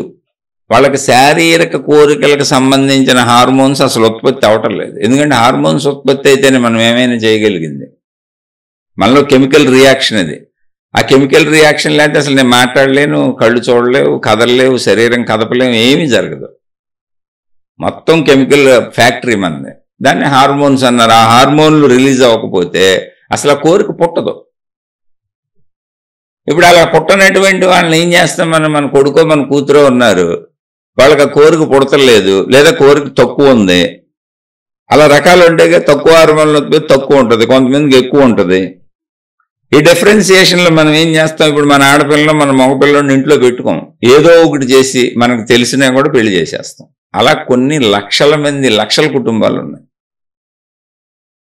వీళ్ళకి స్త్రీ ఆకర్షణ లేదు, ఒకవేళ ఉన్నా చాలా తక్కువ ఉంది, వచ్చిన భార్య సుఖపడదు, ఇబ్బంది పడుతుంది అని తెలుసు మనకి, కానీ చేసేస్తాం. ఎందుకని సమాజంలోకి నెట్టేసి మనం వదిలిచ్చేసుకొని సమాజంలో మనకు ఏదో గౌరవం, అదే వాళ్ళు సవాళ్ళు చేస్తారు. కారణాలు బోల్డ్ ఉండొచ్చు, మొత్తం ఎందుకు చేసేస్తాం, ఆపం. అలాగే పురుష ఆకర్షణ లేదు అని తెలిసిన స్త్రీకి చేసేస్తాం. ఎందుకు చెబుతున్నాడంటే నాకు తెలిసిన వాళ్ళే ఉన్నారు, అలా నాకు తెలిసిన మనుషులే ఉన్నారు, కావాలని వాళ్ళ తల్లిదండ్రులు చేసినవి కూడా ఉన్నాయి. ఇప్పుడు వాళ్ళు ఏం చేయాలి, ఎలా బతకాలి? అప్పుడు వాళ్ళు కోర్టులకు వెళ్తారు, లేదు మేము మాకు నచ్చిన వాళ్ళతో ఉంటాం, వీళ్ళని వదిలేస్తామనో, లేదో సంథింగ్ ఏదో జరుగుతూ ఉంటుంది అక్కడ. ఇలాంటి అంశాలు కొన్ని లక్షల పరిగణలోకి తీసుకొని ఉంటారు వాళ్ళు. మనకు నచ్చిన స్టేట్మెంట్లు ఇచ్చేయకూడదు. అందుకని ఎప్పుడు గుర్తుపెట్టుకోండి, అసలు ఎవరి మీద ఒక ఒపీనియన్ తయారు చేసుకోకుండా ఉండడం ఆధ్యాత్మికం. నీ మీద నీకు ఒపీనియన్స్ ఉండాలి. అలానే భవిష్యత్తు చూడు, నీ పిల్లలు, నీ ఇల్లు భవిష్యత్తు చూడు, చక్కగా పనులు చేయి. ఒపీనియన్ ఏముంది, మా ఆవిడ మంచిది చెడ్డదేనే ఫిక్స్డ్ది ఏముంది? ఇవాళ మనతో గొడవ పడితే చెడ్డది అనిపిస్తుంది, రేపు మనతో గొడవ పడకుండా ప్రేమగా ఉంటే మంచిది అనిపిస్తుంది. ఒపీనియన్స్ నిలబడినాయి ఎక్కడే అన్న మనం చూడండి, ఒపీనియన్స్ మారిపోతూ ఉంటాయి. ఒపీనియన్స్ నావి మారిపోతాయి అని తెలిసినప్పుడు ఒపీనియన్ రావచ్చు, కానీ ఒపీనియన్ మీద నిలబడబాకండి. మంచి ఒపీనియన్స్ అయితే ఉంచుకొని చక్కగా నిలబడండి, చెడ్డ ఒపీనియన్స్ అయితే ఒపీనియన్స్ మీద నిలబడబాకండి, మారిపోతాయి. దీని ప్రకారం నేను పని చేయకూడదని తెలుసుకోండి. ఇది ఆధ్యాత్మిక జ్ఞానం. అప్పుడు మనం శాంతిగా ఉంటాం. నెగిటివ్ ఒపీనియన్స్ క్రియేట్ చేసుకోబాకండి. అసలు అందరి సంగతి నాకెందుకన్న భావన ఒకటి లోపల ఉండాలంటే పట్టించుకోకుండా ఉండటం కాదు, తెలుసుకొని జ్ఞానాన్ని పొంది అందులోకి దూరి అందరినీ కెలక్కుండా ఉండటం. జ్ఞానం ఎందుకంటే నాకు తెలియాలి, తెలియకపోతే ఎలా బతుకుతాను ప్రపంచంలో. ఇప్పుడు మనం మాట్లాడుకునేది ఆత్మజ్ఞానం. ఆత్మజ్ఞానంలో నేను మొదలైనప్పటి నుంచి నేను సుమారుగా 35 ఏళ్ల కాలంలో వందల మంది దేవుళ్ళ గుళ్ళు దర్శనాలు నేనే చేసుకునేది. ఇతర మతాలకు వెళ్ళా, అన్ని చోట్లకి వెళ్ళా. ఎందుకంటే స్టార్టింగ్లో అదేగా తెలిసేది ఎవరికైనా. వాళ్ళ ప్రార్థనలు ఇంట్లో అదే నేర్పుతారు. ఇంట్లో దేవుడో దేవతో ఏ మతంలో అయితే అవి ఉంటాయి, ఆ విధానంలో వెళ్తాం. అలా తిరిగా నేను. ఆ తర్వాత దేవుడు, తర్వాత గురువుల చుట్టూ తిరిగా. ఎవరో ఏదో ఇంకా బాగా చెబుతున్నారు, వాళ్ళకి దేవుళ్ళు కనపడతారంట, మహిమలు చేస్తారంట, మాయలు చేస్తారంట, అలా అన్న గురువులు అందరి చుట్టూ తిరిగా. వాళ్ళని అనుసరించా, ఆ సంస్థల్లో ఉన్న పనిచేశా. 20-25 ఏళ్ళు పనిచేసా కొన్ని సంస్థల్లో, ఏదో ఒక సంస్థల్లో, ఆధ్యాత్మిక సంస్థల్లో, దైవీపరమైన ఒక ఆకార దేవుడితో సాగుతున్న సంస్థలు. అలా పనిచేస్తూ ఆసక్తి ఉంది కాబట్టి చదువుకుంటా ఉన్నా. మళ్ళీ అందరి దేవుళ్ళు చదువుతున్నా, అన్ని చదువుతున్నా, నాకు దొరికినవి అన్నీ చదువుకుంటున్నా. ఇతర మతాలైనా దగ్గర అయినా ఏం దొరికితే అది చదివానని నేనేం ప్రపంచం మొత్తం చదివేశానని కాదు, ఎవరైనా ఇలాగే వస్తాం. అయితే ఏమైంది, దూరం నుంచి చూసినప్పుడు అక్కడ ఏదో ఉందనిపించింది, దగ్గరికి వెళ్ళి కొన్ని సంవత్సరాలు నాకు అందులో అన్నీ అర్థమవుతున్నాయి. అర్థం అవడం మొదలుపెట్టినాక ఈ మహిమలు లేవు, మాయలు లేవు, ఇదంతా ఇదిలే అంటే ఇప్పుడు నేనేమన్నా వాళ్ళని క్రిటిసైజ్ చేసినట్టు ఉంటుంది. ఎందుకని నాకు అర్థమైనట్టు అర్థమై మళ్ళీ వాళ్ళు రావాలిగా, వాళ్ళకు ఇంకా ఎన్నాళ్ళు పట్టుద్దో తెలీదుగా. అలా అర్థమైన వాళ్ళు వస్తూ ఉంటారు. నాకు ఆ స్టెప్ అర్థమైంది. దీని తర్వాత స్టెప్ ఏంటి, మొదటి స్టెప్ మా ఇంట్లో పూజించే దేవుడికి దండం పెట్టా, మా ఇంట్లో వాళ్ళు పెట్టించారు. సెకండ్ స్టెప్, ఇలాంటి దేవుళ్ళు చాలామంది ఉన్నారని ఆ దేవుళ్ళందరి చుట్టూ తిరిగా. ఏంటి, మా ఇంట్లో దేవుడు, మా మతానికి సంబంధించిన దేవుళ్ళందరి చుట్టూ తిరిగా. మీరు ఇలాగే వెళ్ళి ఉంటారు, అందుకని చెబుతున్నా. థర్డ్ స్టెప్, అరే మన దేవుడే కాదు, ఇలాంటి మతాలు చాలా ఉన్నాయి, వేరే దేవుళ్ళే అని ఆటి చుట్టూ తిరిగా. ఫోర్త్ స్టెప్, అరే అన్ని మతాల్లోనే అసలు మతాలు దేవుళ్ళని మనం వెళ్ళి ఆ ప్రార్థనాలయాల్లో దండం పెట్టుకొస్తాం కాదు, అసలు ఎవరో వీళ్ళు ఆ దేవుళ్ళని చూశారంటే గురువులు, స్వాములు, ఈ పేరులతో అన్ని మతాలలోనూ రకరకాల పేరులతో మత పెద్దలు ఉన్నారు, వాళ్ళు ఏదో దర్శించారంట, వాళ్ళు ఏ ప్రచారాలు చేస్తున్నారు, ఆ గురువులను అనుసరించి సాధనలు చేస్తే మనకి కూడా ఆ దేవుడు దొరుకుతాడంట అంటే వాళ్ళ చుట్టూ తిరిగా, వాళ్ళ చుట్టూ ఎక్కువ తిరిగా. తర్వాత అసలు ఎవరెవరు ఏమేంటి గడిచిపోయిన కాలంలో వాళ్ళంతా పుస్తకాల రూపంలో మిగిలి ఉన్నారు, అవన్నీ చదువుకున్న ఇప్పుడు లేరు ఆ గురువులని. ఆ బోధలు చదివా, ఉన్నాయండి చదివా. ప్రత్యక్ష గురువులతో చాలా మందితో ఉన్నాయి, చాలా కాలం ఉన్నా, చాలా మందితో కంటే చాలా కాలం ఉన్నా, చాలా మందిని చూశాను, కానీ చాలా కాలం ఉన్నాను. అప్పుడు ఆ భక్తులు, గురువులు, మనుషులు, ఈ తయారీలు, విధానాలు ఎలా ఉంటాయో అర్థమైంది. మన భావాలు ఎలా ఉంటాయో అర్థమైంది, అవి ఎలా పుడుతున్నాయో అర్థమైంది, మనం ఎలా మహిమల్ని మాయల్ని మనమే ఎలా తయారు చేసుకుంటున్నామో అర్థమైంది. అలాని నేను ఎవరిని విమర్శించట్లా, మళ్ళీ ఇప్పుడు కూడా చెబుతున్నాను. వీటన్నింటికి ఆధార మూలత ఏంటి అన్నప్పుడు అసలు ఆ దేవుళ్ళు, ఆ దేవతలు వాళ్ళు మేము అసలు ఈ స్వరూపం కాదు, మేము అనంత ఆత్మశక్తి స్వరూపులు అని చెబుతున్నారు. కొంతమంది గురువులు అసలు మేము ఈ శరీరం కాదు, మీరు శరీరాలను పట్టుకొని ఆరాధించి పూజించి మా వెనక తిరుగుతున్నారు, మేము అనంత ఆత్మశక్తి స్వరూపులు అని చెప్పారు. అది అక్కడక్కడ పుస్తకాల్లో తగులుతూనే ఉంది అన్ని చోట్ల, కానీ దానికి ప్రత్యేకమైన ఇంపార్టెన్స్ ఇవ్వాలి, అప్పుడు తెలియలా. కానీ ఈ అనుభవాలన్నీ గురువులు, మతాలు, మార్గాలు, విధానాలు, ప్రార్థనాలయాలు, ప్రత్యక్ష గురువులు, ప్రత్యక్ష బోధలు ఇవన్నీ వింటూ తిరుగుతూ మహిమలు మాయలు చూసుకుంటూ వెళ్ళినాక ఈ ఆత్మజ్ఞానం అర్థమవటం మొదలైంది బాగా. ఇదంతా ఒక ప్రాసెస్లో జరిగింది, ఒక పిల్లోడు ఎదిగినట్టుగా. ఎవరికైనా అలాగే ఉంటుంది. కాబట్టి ఇప్పుడు ఎవరిని విమర్శిస్తాం, ఎవరు ఎక్కడుంటే అక్కడి నుంచి వెళ్తుంటారు. అందుకని ఆధ్యాత్మికతలో అసలు ఏది ఒక ఒపీనియన్ తీసుకోబాకండి, మీ గురించి మీరు చూసుకోండి, కుటుంబంలో అయినా బయటైనా. అలానే ఒపీనియన్స్ ఉండవా? ఒపీనియన్ లేకుండా అసలు పని ఎలా చేస్తాం? ఈ పని చేయాలి అంటే దాని గురించి ఏదో ఒక అభిప్రాయం ఏర్పరచుకొని ఇలా చేయాలి, అలా అన్నీ చేసుకోండి, మామూలుగా జీవించుకోండి, చక్కగా ఉండండి. కానీ బలమైన నెగిటివ్ ఒపీనియన్స్ తీసుకోకండి, వాటితో మనకు అసలు పని లేదు. ఎందుకని అన్నీ మారిపోతాయి కాలంలో. ఒక్కసారి వెనక్కి వెళ్ళి చూసుకుంటే మీ జీవితంలో మీ అభిప్రాయాలు, మీ ఒపీనియన్స్, మీ సొంత నిర్ణయాలు ఎన్ని మారి ఉంటాయో, ఎన్ని నాయి తప్పు అని నేనే తెలుసుకొని ఉంటానో చూసుకోండి. అందుకని ఆధ్యాత్మికతలో విఘ్నత అంటే ఇది. ఆ విఘ్నతను తెలుసుకునే ప్రయత్నం మనం జ్ఞానం అన్నప్పుడు మీరు అంతరంగంలోకి వెళ్ళిపోతారు. శరీరంతో బాహ్యంకి వెళ్ళే చేసుకోండి, అసలు ఆపబాకండి. అది ఆపటం కుదరదు, బతకాల్సిందేగా, చేసుకోండి. దీనికి నేను కేటాయించమంటుంది ఏమి లేదు. ఇది విన్నంతసేపు ఎలాగో మీరు కేటాయించారు, ఇది విన్నంతసేపు మీరు మీ లోపలే ఉంటారు, చూసుకోండి కావాలంటే. మళ్ళీ చెప్పేది నేను అందుకే దృశ్యం పెట్టలేదు అని. చెప్పు ఆడితో పనే ఉంది అసలు. ఇప్పుడు నేను చెబుతున్నానండి, ఏముంది, ఈ గొంతులోంచి వస్తుంది, ఈ శరీరంలోంచి వస్తుంది, నాకెక్కడదే, నేను చిన్నపిల్లలానే పుట్టాను, పుట్టుకతో నాకేమీ తెలియదు, బోల్డ్ మంది దగ్గర పోగేసుకుంది ఏదో, అందులో మళ్ళీ నాకు అర్థమైంది చెబుతున్నాను. నేను తప్పు చెబుతున్నాను, రైట్ చెబుతున్నాను.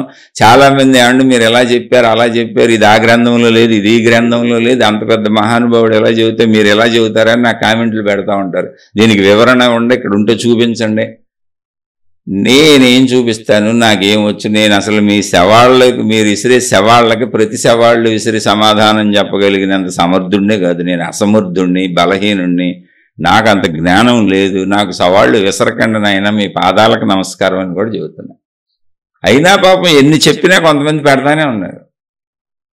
జ్ఞానం అనంతంగా చెప్పబడుతుంది. నీకు అర్థమైన ఒక్క శ్లోకమో, నీకు అర్థమైన ఒక్క మాటో, నీకు అర్థమైన ఒక్క పదమో కాదు, ఆ పదం పట్టుకొని మాట్లాడితే కుదరదు. ఒక పిల్లవాడు, చిన్న పిల్లవాడుగా పుట్టినవాడు, పసిబిడ్డగా ఉన్నవాడు వృద్ధాప్యానికి వచ్చేటప్పటికి ఎన్ని దశలు మారాడు, ఎంత జ్ఞానం అర్థమై ఉంటుంది. పసిపిల్లవాడుగా ఉన్నప్పుడు అదే కరెక్ట్ అనిపిస్తూ ఉంటుంది. ఇప్పుడు ఒక వృద్ధుడు చెప్పే మాటని, ఇంట్లో తాతయ్య చెప్పే మాటని మనవడు వినడవు. ఎందుకు వినడంటే అనుభవం లేదు. అలాగే నువ్వేదో ఒక శ్లోకమో, ఒక మాటో, ఒక పద్యమో ఒకటో పట్టుకొని, ఆ ఒకటిని పట్టుకొని ఇది ఇందులో లేదు, అది అందులో లేదు, ఇంత గొప్ప అని చెప్పాడు, అంత గొప్ప అని చెప్పాడు, నాకు ఇప్పుడు దానికి సమాధానం చెప్పని పెడతా ఉంటారు. నేను అసలు మీకు సమాధానాలు చెబుతానని చెప్పాను ఎవరికన్నా? నేను క్లియర్ కట్గా చెబుతున్నా. నేను అసలు మీ ఎవరి కోసం చెప్పట్లా, మీరు వినకండి నాయి, దయించి నావి వినకండి. ఎవరైతే నావి విని అర్థం చేసుకుంటున్నారో, మాకు అర్థమవుతుంది, మేము గుణమార్పు తెచ్చుకుంటున్నాం, మా జీవితం బాగుంది, శాంతిగా బతుకుతున్నాం, కొంచెం హాయిగా జీవితం ముందుకు సాగిపోతుంది, మీరు చెప్పండి అని నన్ను అడిగిన వాళ్ళ కోసం మాత్రమే చెబుతున్నా. మిగిలిన సోదర సోదరీమణులందరికీ మీ పాదాలకు నమస్కరించి చెబుతున్నా, దయించి నన్ను డిస్టర్బ్ చేయకండి, మీరు డిస్టర్బ్ అవ్వకండి. నేను ఏమీ ఎవరికి ఓపెన్ ఛాలెంజ్లు చేయట్లేదు, మీరు చేసినా నేను రాను. నేనేదో నా ఆత్మజ్ఞానం, నా దారిలో పోదాం, ఇప్పటికే 55 ఏళ్ళు వచ్చేసి పొందుతానో పొందలేను, నేను కొట్టుకు చేస్తుంటే మీ గొడవ ఏంటి మధ్యలో? మీరు వినపాకండి అని చెబుతున్నాగా. మీరు లేదు, మీకు అలా ఒకవేళ వెళ్ళాలని ఉందా, బోల్డ్ మతాల వాళ్ళు ఓపెన్ వేదికలు పెట్టుకొని కూర్చొని కొట్టుకు చేస్తున్నారు అటు. అలాంటి మీకు అంత దమ్ము ఉంటే, నిజంగా మీరు దమ్మున్న మగవాళ్ళు, మీకు దమ్ము ఉన్నటువంటి వాళ్ళు ఎవరైనా ప్రశ్నలు అడిగేవాళ్ళు ఉంటే, ఇప్పుడు వాదోపవాదాలు చేయాలనుకుంటే బోల్డ్ మంది ఉన్నారు రెడీగా. అక్కడ ఇతర మతాల వాళ్ళు ఉన్నారు, మార్గాల వాళ్ళు ఉన్నారు, విధానాల్లో ఉన్నారు, క్రిటిసైజ్ చేస్తున్న వాళ్ళు ఉన్నారు. అసలు దేవుడు విగ్రహాలే పగలగొట్టేస్తున్నారు, దేవుళ్ళకి సంబంధించి ఆ మతం ఈ మతం తిట్టేసుకుంటున్నారు డైరెక్ట్గా యూట్యూబ్లో. మీరు కూడా వెళ్ళిపోండి, లేదా డైరెక్ట్ కొట్టేసుకుంటున్నారు, మీరు కూడా వెళ్ళిపోండి. నా బోటోడి దగ్గరికి వచ్చి నేను అసమర్థుడిని రా నాయన, నాకు అంత సమర్థత లేదురా నాయన, నాకు తెలిసిందేదో చెబుతున్నాను రా నాయన, నేను చెప్పిన దాంట్లో తప్పు ఉంటే నన్ను క్షమించండి రా నాయన అని నేను ప్రతి శీర్షికలో చెప్పుకుంటే, మళ్ళీ నాకు శ్లోకాలు ఇది, నువ్వు ఇలా చెప్పావు, అక్కడ ఆ శ్లోకంలో ఇలా లేదు, ఈ మంత్రంలో ఇలా లేదు, ఆ పెద్ద గురువు గారు ఇలా చెప్పలేదు, ఈయన ఇలా చెప్పలేదు, ఆ దేవుడు అలా చెప్పలేదు, ఆ మతం ఇలా చెప్పలేదండి. నేనేం చేయను, ప్రపంచం అంతా నాకు తెలుసా? ఎవరు ఎలా చెప్పినా నాకు అర్థమైంది నేను చెప్పాను. నేను ఎప్పుడు చెబుతున్నా, నాకు అర్థమైంది సులువుగా, తేలికగా, అతి సామాన్యుడికి సైతం అర్థమయ్యేలా, చదువు రాని వాళ్ళకి సైతం, ఎంతటి వాళ్ళైనా, వృద్ధులైన, ముసలమ్మలైనా, చిన్నపిల్లలైనా, జస్ట్ వినికిడి శక్తి ఉండే చిన్నపిల్లలంటే అర్థం చేసుకోగలిగిన చిన్నపిల్లలు, ఒక 10 ఏళ్ల వయసు ఉండి అర్థం చేసుకోగలిగిన చిన్నపిల్లలైనా, 90 ఏళ్ళు వచ్చేసి వినికిడి శక్తి ఉండి గ్రహించగలిగినటువంటి ముసలివాళ్ళైనా, స్త్రీలైనా, పురుషులైనా వాళ్ళకు అర్థమయ్యేలా తేలిక భాషలో, వాడుక భాషలో చెప్పే ప్రయత్నం చేస్తున్నా. మీ పాండిత్యం నా మీద జోడించబాకండి. ఎందుకు మీరు బాధపడి నన్ను బాధ పెట్టకండి, నేనే చెబుతున్నాగా. మీకు ఏది నచ్చితే అందులో వెళ్ళండి. నాది కరెక్ట్ అని అసలు నేనే అంటలేదు. ఇది నా అభిప్రాయము, ఇది నా విశ్లేషణ, కేవలం అంతే. అది మీ అభిప్రాయాలు, మీ విశ్లేషణలు మాకు బాగున్నాయి, మాకు అర్థమవుతున్నాయి, మాకు చెప్పండి అన్న వాళ్ళకి చెబుతున్నా. మీకు ఎందుకు బాధ? మళ్ళీ నాకెందుకు క్వశ్చన్లు పెట్టడం? నేను పెట్టమన్న ప్రశ్నలు ఏంటి? నేను చెప్పిన విషయాలలో ఏదైనా సందేహం ఉంటేనే. ఇప్పుడు మీరు చెప్పిన దాన్ని రాముడు చెప్పలేదు, మీరు చెప్పిన దాన్ని కృష్ణుడు చెప్పలేదు, మీరు చెప్పిన దాన్ని అల్లా చెప్పలేదు, మీరు చెప్పిన దాన్ని యేసుక్రీస్తు చెప్పలేదు అని అంతటోళ్ళతో నన్ను పోల్చి ఇప్పుడు ఆ మతాలకే వాళ్ళకే నాకు గొడవలు తెస్తారేంటి? బుర్రుంది అసలు మీకు? నేను ఎంతో ప్రశాంతంగా వెళ్దాము, ఆ ప్రశాంతతను మీరు కూడా పొందుతారేమో అని కొంతమందికి చెబుతుంటే ఈ బుర్రలేని పనులు ఏంటంటున్న మధ్యలో. అర్థమైతే అర్థం చేసుకోండి, అర్థం కాకపోతే వదిలేయండి. నేనే చెబుతున్నా, నేను సామాన్యుడను, మళ్ళీ మళ్ళీ చెబుతున్నా. మీ పాదాలకు నమస్కారం. వాదోపవాదాలతో టైం వేస్ట్ చేసుకోవటానికి అసలు నాకు టైం కూడా లేదు. 55 ఏళ్ళు వచ్చేసినాయి. శరీరం సహకరించట్లా, మనసు సహకరించట్లా. ఏదో ఒక రూపంలో ఇప్పుడు సాధన చేసుకుని ఆ గొడవ నేను పడి నేను దాన్ని పొందాల. దానికి అసలు ఇది కూడా చెబుతున్నా. నాకు సత్కాలక్షేపంగా, జ్ఞాన కాలక్షేపంగా, ఆధ్యాత్మిక కాలక్షేపంగా ఉంటుంది. కొంతమంది వింటున్నారు, వాళ్ళకి అర్థమవుతుంది అన్న ఉద్దేశంతో చెబుతున్నా. సరే, విషయంలోకి వద్దాం. ఇప్పుడు మీరు వింటున్నప్పుడు ఎక్కడున్నారు? లోపల ఉంటున్నారు. శరీరంతో మనం మామూలుగా ఉండేదంతా ఏంటి? బయటకు వెళ్తున్నాం, దాన్ని భౌతికము అంటారు. బయటకు వెళ్ళేదంతా భౌతికం, అది మామూలుగా మీ జీవితాన్ని చేసేసుకోండి. కానీ లోపలికి వచ్చేటప్పుడు మనం ముందు అసలు ప్రశాంత జీవితం గడపాలంటే ఒపీనియన్స్, అభిప్రాయాలు ఎక్కడ ఏర్పడుతున్నాయి? లోపల ఏర్పడుతున్నాయి. మనకి లోపల ఎటువంటి బలమైనటువంటి నెగిటివ్ ఒపీనియన్స్ ఎవరి మీద ఏర్పరుచుకోబాకండి. అవి కనపడుతున్నా సరే. ఎందుకంటే వాటితో మనకు పని లేదు. మన లోపల ఎందుకు వాళ్ళకి స్పేస్ ఇవ్వటం? వాళ్ళు మంచోళ్ళు, చెడ్డోళ్ళు, దొంగలో, కూనీకోరులో, వ్యభిచారులు, ఎవరైతే మనకెందుకు? వాళ్ళని మన అంతరంగంలో ఎందుకు పెట్టుకోవటం? మన హృదయంలో వాళ్ళకి స్పేస్ ఇవ్వటం ఎందుకు? అది ఒపీనియన్ అంటే. అందుకని అసలు చెడు జోలికి వెళ్ళకండి, చెడు వినకండి, చెడు చూడకండి, చెడు మాట్లాడకండి అని 3 కోతులు బొమ్మలు పెడతారు. ఆధ్యాత్మికతలో మనకు కావాల్సింది మన హృదయంలో చెడుని పెట్టుకోవద్దు. అప్పుడు హృదయం ప్రశాంతంగా ఉంటుంది. లేకపోతే ఎప్పుడోకప్పుడు గుర్తొస్తుంది. అయితే చెడు కనపడుతుంది కదా, మరి నేను ఎలా జీవించాలంటే నేను చెడుని గుర్తించొద్దని చెప్పట్లా, గుర్తుపెట్టుకోవద్దని చెబుతున్నా. ఆ పనికి తగ్గట్టు అని తప్పించుకోండి, జాగ్రత్తగా ఉండండి. ఎలా బతకాలో అలా బతకండి. చెడ్డోళ్ళ జోలికి మీరు వెళ్ళకండి, చెడ్డ సహవాసాలు చేయకండి. ఒకవేళ చెడ్డోళ్ళు తగిలేరు, జాగ్రత్తగా ఉండండి, వాళ్ళతో జాగ్రత్తగా ఉండండి. కానీ ఒపీనియన్స్ వద్దు. ఎవరికి ఎక్కడ కంఫర్ట్ ఉందో అక్కడ పోతున్నారు వాళ్ళు. వాళ్ళు ఏమవుతారో అది అవుతారు. మనకెందుకు దాని గురించి? మనం ఏమవ్వాలనేది కదా మన పాయింట్ ఇక్కడ. అందుకని ఇక్కడ మీరు ఇప్పుడు సాధన ఏంటి లోపల అంటే నెగిటివిటీని లోపల ఉంచుకోకండి, ఎవరి గురించి అయినా సరే. ఎందుకనంటే వాళ్ళ యొక్క వ్యతిరేకతల్ని, చెడుల్ని, వాళ్ళకి సంబంధించిన చెడుల్ని మన హృదయంలో ప్లేస్ ఇచ్చి దాచుకుంటున్నాం. దీన్ని గమనించండి అంటున్నా. నేను చెప్పదలిచిన అంశం ఇది. అది ఎక్కడ ఎవరిదైనా సరే. వీళ్ళు ఎలాంటి వాళ్ళని మీ ఇంట్లో మీ భార్య, మీ భర్త కూడా పెట్టుకోబాకండి. ఎందుకని వాళ్ళ బరువు మీ హృదయంలో స్పేస్ ఎందుకు? మీ హృదయంలో మీదే ఉండాలి ఎప్పుడు. మీ హృదయంలో మంచికి స్పేస్ ఉంది. మంచిలో ప్రాబ్లం లేదు. ఎవరు మంచి అయినా తీసుకోండి. ఎందుకంటే గుర్తొస్తే మంచిగా ఉంటాం, మంచి చేస్తాం కాబట్టి అది ఉపయోగం. చెడు వలన ఉపయోగం లేదు, అన్నీ పాడైపోతుంటాయి. లోపల ఉన్న మంచి కూడా పాడైపోతూ ఉంటుంది. అందుకని మన ఇంట్లో కుటుంబ సభ్యులైనా వ్యావహారికంగా జాగ్రత్తగా ఉండడం నేర్చుకోండి తప్ప లోపల ఫిక్స్డ్గా చెడును ఉంచుకోకండి. అంటే ఎలాగండి మీరు చెబుతున్నారు, గందరగోళంగా ఉంది, ఎలా కుదురుతుందండి? ఏమీ లేదు. ఇప్పుడు చెడు వచ్చింది, సపోజ్ మన సొంతోళ్ళేనండి, మా ఆవిడ ఇలాగే ఉంటుంది అనిపించింది ఓ భర్తకి, ఇక మారదు ఈ జీవితకాలం ఇంతే అని రోజు తలుచుకొని కుళ్ళిపోయే బదులు మనిషి వాళ్ళకి అలా అర్థమైంది. అంటే మా ఆయన ఇలాగే ఉంటాడు, లేదా మా అబ్బాయి ఇలాగే ఉంటాడు, మా అన్నయ్య ఇలాగే ఉంటాడు, మా తమ్ముడు ఇలాగే ఉంటాడు, మా చెల్లి ఇలాగే ఉంటుంది, మా ఆఫీసర్ ఇలాగే ఉంటాడు, నా స్నేహితుడు ఇలాగే ఉంటాడు అని ఆ చెడును మోసే బదులు రకరకాల మనుషులు వాళ్ళకి అర్థమైనట్టుగా వాళ్ళు ఉంటారు. ప్రపంచంలో అనేక రకాలుగా ఉంటారు. నేను ఎందుకు ఆ బరువు మోయటం? వ్యావహారికంగా ఏదో వాళ్ళతో బంధం ఏర్పడింది, అది ఎంతో చూసుకుని ఆ పద్ధతిలో నేను ఉంటే జాగ్రత్తగా వెళ్ళిపోతే మొయ్యబాక లోపల, దాన్ని రిపీట్ చేసుకోబాకంతే. అది నువ్వు చెప్పుకోవటమే. జీవించేటప్పుడు వాళ్ళతో జీవించే జీవన విధానంలో నువ్వు మామూలుగానే ఉండు, కానీ లోపల మొయ్యకు. లోపల ఆ తాటు రాగానే చెప్పుకో, ఇప్పుడు మొయ్యాల్సిన అవసరం లేదు. అనేక మంది అనేక రకాలుగా ఉంటారు, వీళ్ళు ఈ రకంగా ఉన్నారు. ఇప్పుడు అది ఎందుకు మనం పట్టుకు మోసుకుంటా తిరగటం దాన్ని? మన లోపల దానికి ఎందుకు స్పేస్ ఇవ్వటం?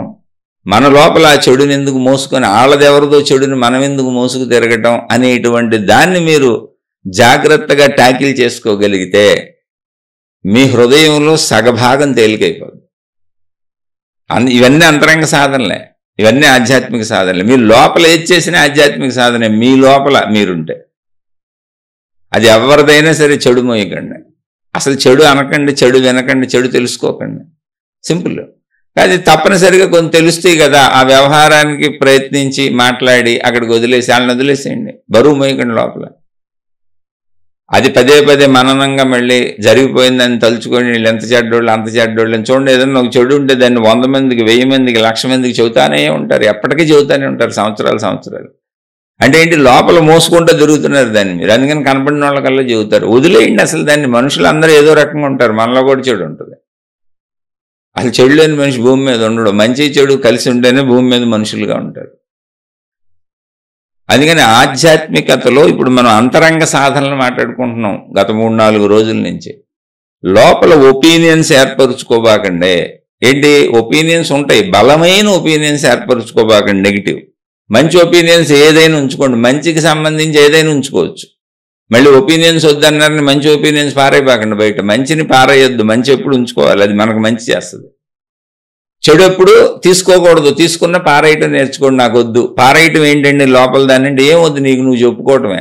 దీన్ని ఎందుకు మోసుకు తిరగటం, ఈ చెడు నాకు వద్దు, వదిలేసే, ఏదో అయిపోయింది, ఇంకా అలా జరుగుతుంది, వాళ్ళతో జాగ్రత్తగా ఉందాం, ఆ పరిస్థితుల్లో జాగ్రత్తగా ఉందాం, అంతవరకే తప్ప ఇంక దాన్ని మోసుకు తిరగొద్దు. ఎందుకంటే అనేక మంది అనేక రకాలుగా ఉంటారు.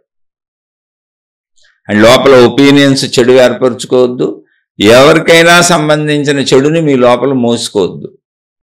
అలాగే ఈ రెండు అయిపోయినాక మనం పనులు చేసేటప్పుడు చూడండి, ఏదైనా పనులు చేసేటప్పుడు జీవించేటప్పుడు ఊహాత్మకంగా ఎక్కువ వెళ్ళిపోతుంటాం. ఊహాత్మకంగా ఎక్కువ ముందుకెళ్ళిపోతుంటాం. అలా కాకుండా ఇప్పుడు ఇక్కడ ఉండటం అలవాటు చేసుకోండి. జాగ్రత్తగానండి. ఇప్పుడు ఇక్కడ ఉండటం, నాతో నేను ఉండటం, నాలో నేను ఉండటం. అంటే మీరు మామూలు వ్యవహారిక పనుల్లో వెళ్ళిపోండి. మామూలు వ్యవహారిక పనుల్లో కూడా దీని గురించి చెప్తున్నారు. ఏమని? శ్రద్ధగా చేయండి, ఏకాగ్రతగా చేయండి. ఏ పని చేసినా ఆ పని మీద శ్రద్ధ ఉంచండి. అంటే దీనికి ఒక చిన్న కథ చెబుతాను. జన్లో కథ అన్నమాట ఇది. ఒక వ్యక్తి గురువు కోసం వెతుకుతున్నాడు. ఎవరైనా నాకు గురువు దొరికితే నేను ఆయన్ని అనుసరించి వెళ్ళిపోవాలి, సరైన గురువు దొరకాలి, అటు ఇటు మామూలుడు కాదు. ఉన్న కథ అంతే ఇది. అతనిది ఒక హోటల్ నడుపుకుంటున్నాడు. సంవత్సరాల నుంచి నడుపుతున్నాడు హోటల్.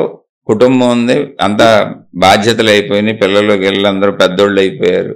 ఊరికనే పెద్ద వయసు హోటల్లో కూర్చుంటాడు వచ్చి. ఒక సరైన గురువు దొరికితే ఆయన గైడెన్స్లో నేను అన్ని తెలుసుకోవాలి, జ్ఞానాన్ని, ఒక మంచి గురువు కావాలన్నా కానీ ఉంది అతనికి లోపల. హోటల్లో పెట్టే అప్పటికి 15-20 సంవత్సరాలు అవుతుంది, ఇంకా దాటిపోయిందో. అలా హోటల్కి వచ్చిన వాళ్ళందరినీ పరిశీలిస్తుంటాడు. తింటున్న వాళ్ళని, తాగుతున్న వాళ్ళని, వస్తున్న వాళ్ళని, వాళ్ళు వెళ్ళే వరకు అందరినీ గమనిస్తూ ఉంటాడు. ఏదో ఒక రోజుకి నాకు సరైన గురువు దొరుకుతాడు అనేది అతను లోపల భావన అనమాట. అందుకని వచ్చిన అందరినీ చూస్తూనే ఉంటాడు. 20 ఏళ్ళు దాటిన తర్వాత మామూలుగా హోటల్కి వచ్చాడు, కూర్చున్నాడు, అందరూ వస్తున్నారు, తింటున్నారు, తాగుతున్నారు, వెళ్తున్నారు. ఒక టేబుల్ మీద ఒక ఆయన సింగిల్గా కూర్చున్నాడు. అలా కూర్చొని ఉన్నాడు. వెయిటర్ వెళ్ళాడు, ఏం కావాలని అడిగాడు. టీ కావాలన్నాడు ఆయన. టీ తీసుకొచ్చి ఇచ్చారు ఆయనకి. వెయిటర్ వెళ్ళి అడిగినప్పుడు కానీ, ఆయన వచ్చి కూర్చున్నప్పుడు కానీ, ఆయన లోపలికి వస్తున్నప్పుడు కానీ ఆయన్ని పరిశీలిస్తున్నాడు. ఆయన ఎక్కడ పక్క చూపులు చూడట్లా. తన పని ఏంటో స్ట్రైట్గా ఖాళీగా ఉన్న టేబుల్ చూసుకు అక్కడికి వెళ్ళి కూర్చున్నాడు అంతే, ఇంకా ఏం పరిశీలించట్లా. వెయిటర్ వచ్చి అడిగాడు. అడిగితే తనకు టీ కావాలని చెప్పాడు. మళ్ళీ మేలకుండా కూర్చున్నాడు. చుట్టూ పరికించి పరిశీలించి అది చోట్ల కాముగా కూర్చున్నాడు అంతే. టీ తెచ్చి ఇచ్చాడు. టీని అద్భుతంగా అపురూపంగా ఆస్వాదిస్తూ తాగుతున్నాడు. ఎటు చోట్ల అసలు ఏం చేయట్లే, ఎవరితో చర్చ లేదు, ఏ మాటలు లేవు, మొత్తం ఆయన దృష్టి అంతా టీ మీదే ఉంది. అది ఆ హోటల్ యజమాని చూశాడు. చూసి ఇతను సామాన్యుడు కాదు అనుకున్నాడు.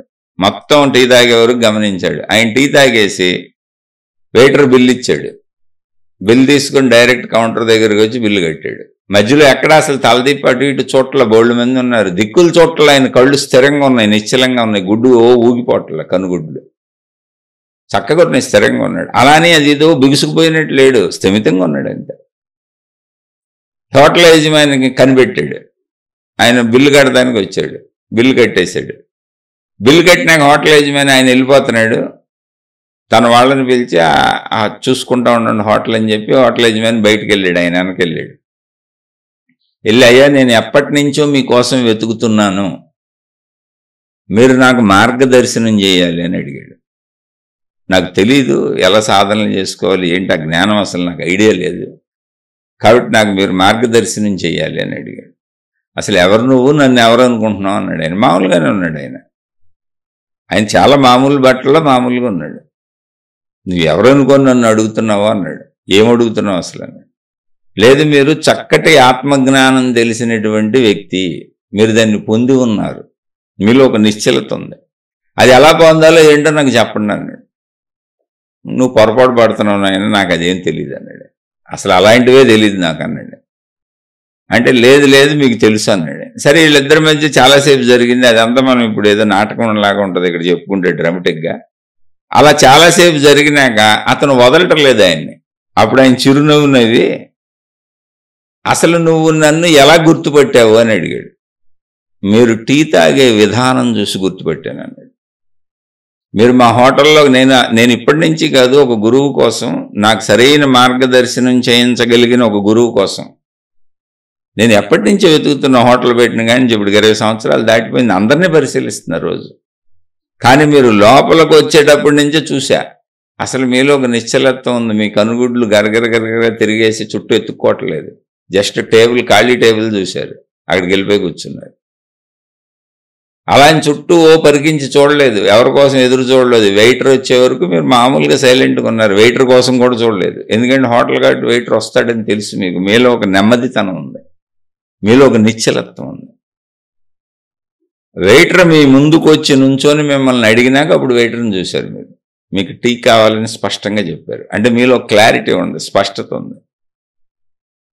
మీరు టీ తాగే విధానంలో అసలు ఎక్కడ పక్క చూపుకి వెళ్ళలేదు. మీ కళ్ళు అటు ఇటు చూడలేదు, మీరు ఎటు చూడలేదు. చక్కగా ఆ టీ కప్పుని పొందిగ్గా చక్కగా పట్టుకున్నారు, హాయిగా తాగుతున్నారు. తాగేటప్పుడు దాన్ని సంపూర్ణంగా ఆస్వాదిస్తున్నారు. మీరు అలా తాగుతున్నప్పుడు మీ కళ్ళు మూసుకుపోతున్నాయి.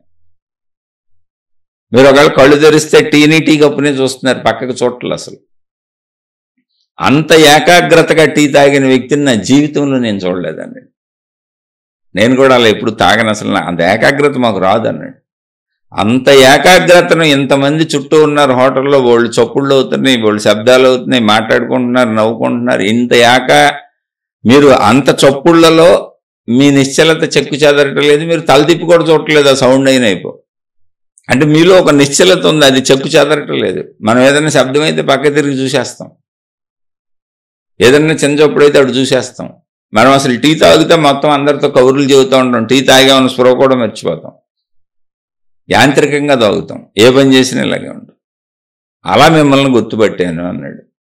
సరే, ఇంకా తర్వాత స్టోరీ ఊరికినే కథ అది. అంటే ఏకాగ్రత కలిగిన వాళ్ళు అలా ఉంటారు. ఆ ఏకాగ్రతను మనం పొందాలి. ఆత్మజ్ఞానం అంటే ఏకాగ్రతను పొందటం అంటే ఏంటి? ఇప్పుడు ఇక్కడ ఉండటం అంతే. ఎప్పుడు ఇప్పుడు ఇక్కడ ఉండటం అంతే. ఇప్పుడు ఇక్కడ ఉండటం, ఇప్పుడు ఇక్కడే నాతో నేనే ఉండాలి, నాలో నేను ఉండాలి అంతే.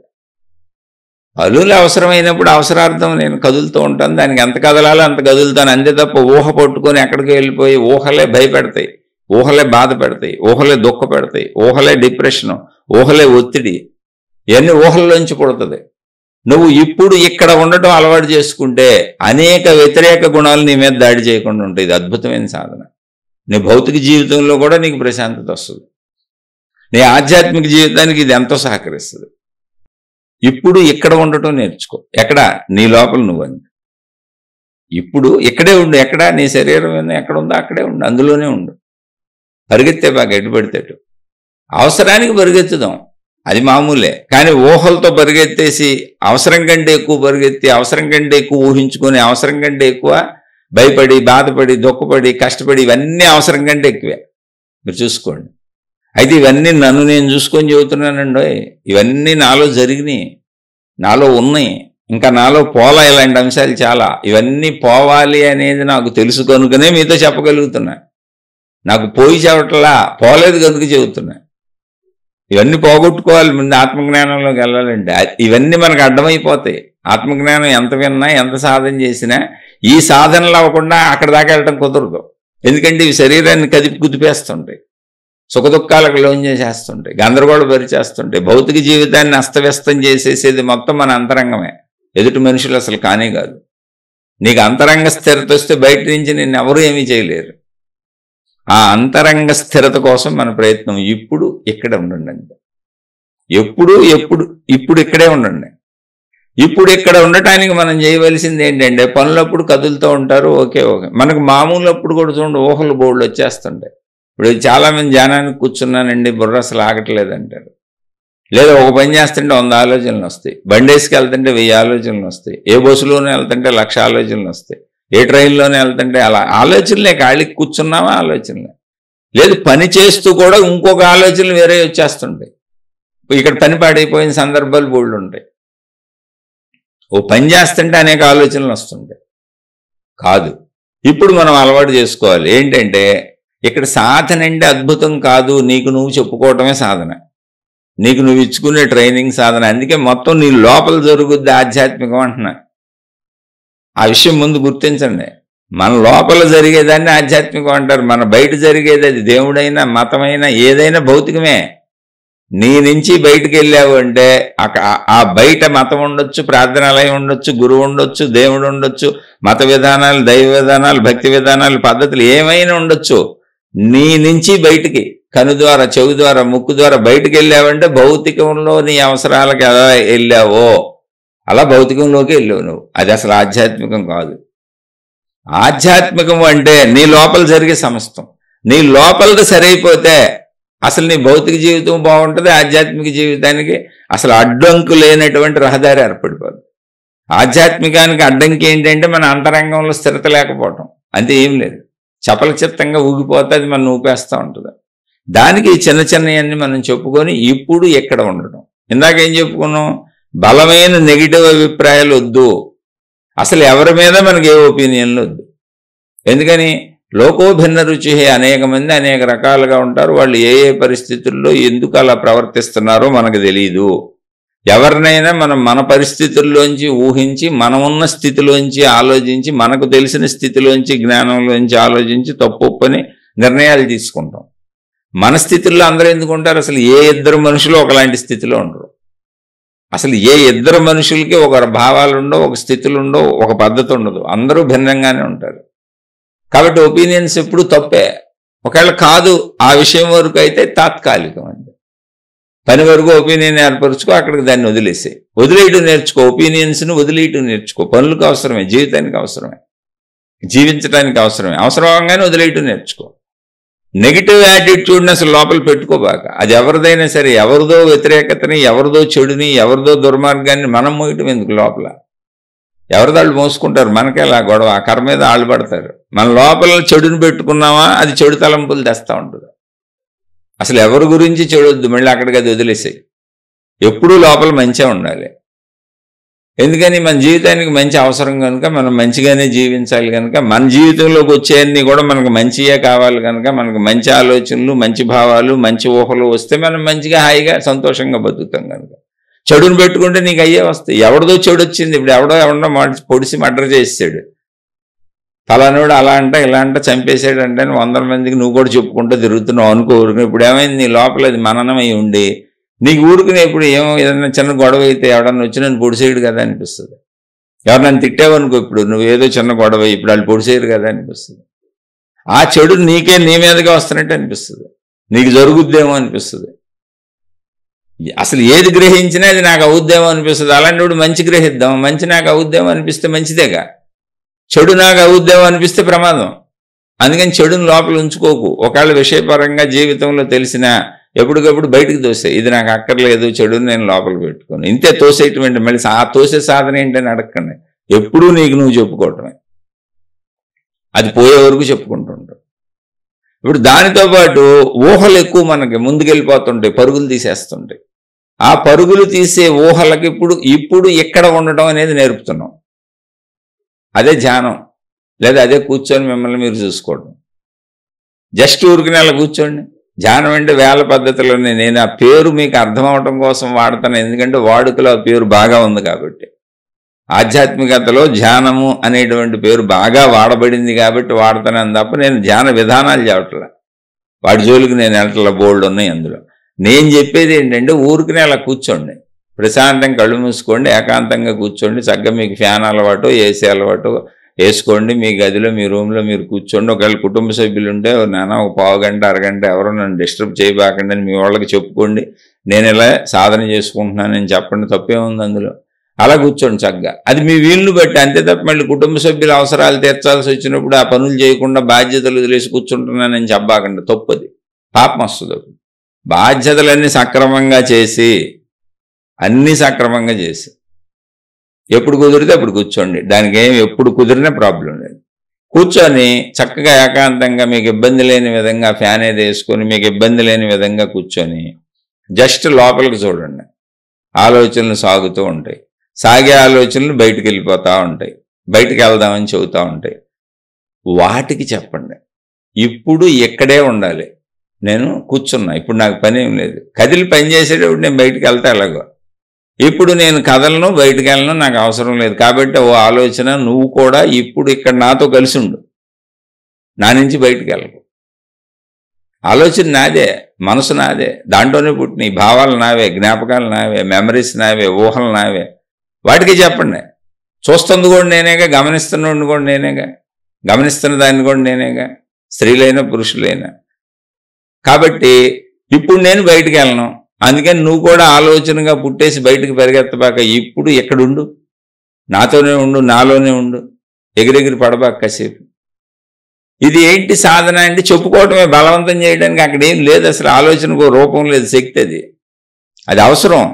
మనం ఇప్పుడు ఆపాలనుకుంటున్నాం, ఇప్పుడు ఎక్కడ నాతో ఉండాలనుకుంటున్నాం తప్ప ఆలోచనలు కదలపోతే అసలు జీవితమే ఉండదు. బండరాయి అయిపోతాం, పిచ్చోళ్ళం అయిపోతాం. ఆలోచనలు కదలాలి, కానీ వాటి యొక్క అతివేగాన్ని తగ్గించడానికి తీసుకుంటున్నాం ఇప్పుడు ఇక్కడ. ఊహాత్మకంగా ఊహించేసుకొని ఏదో అయిపోద్ది అనుకొని గందరగోళ పడిపోయేటువంటి ఒత్తిడి, స్ట్రెస్, మానసిక ఆందోళనలు, అతి ఊహలు, అతి ఆలోచనలు, భయాలు, అభద్రతలో, వ్యతిరేక గుణాలు, అనేక రకాల వ్యతిరేకమైనటువంటి వాటిని అన్నింటినీ అరికట్టడానికి ఈ సాధన బాగా పనిచేస్తుంది. ఏంటిది? భౌతిక జీవితంలో శాంతికి, మనసు శాంతిగా ఉండడానికి. అంటే లోపల అయినప్పుడు అది భౌతికం అనడానికి కూడా లేదు, కానీ భౌతిక జీవితంలో శాంతిగా ఉంటాంగా.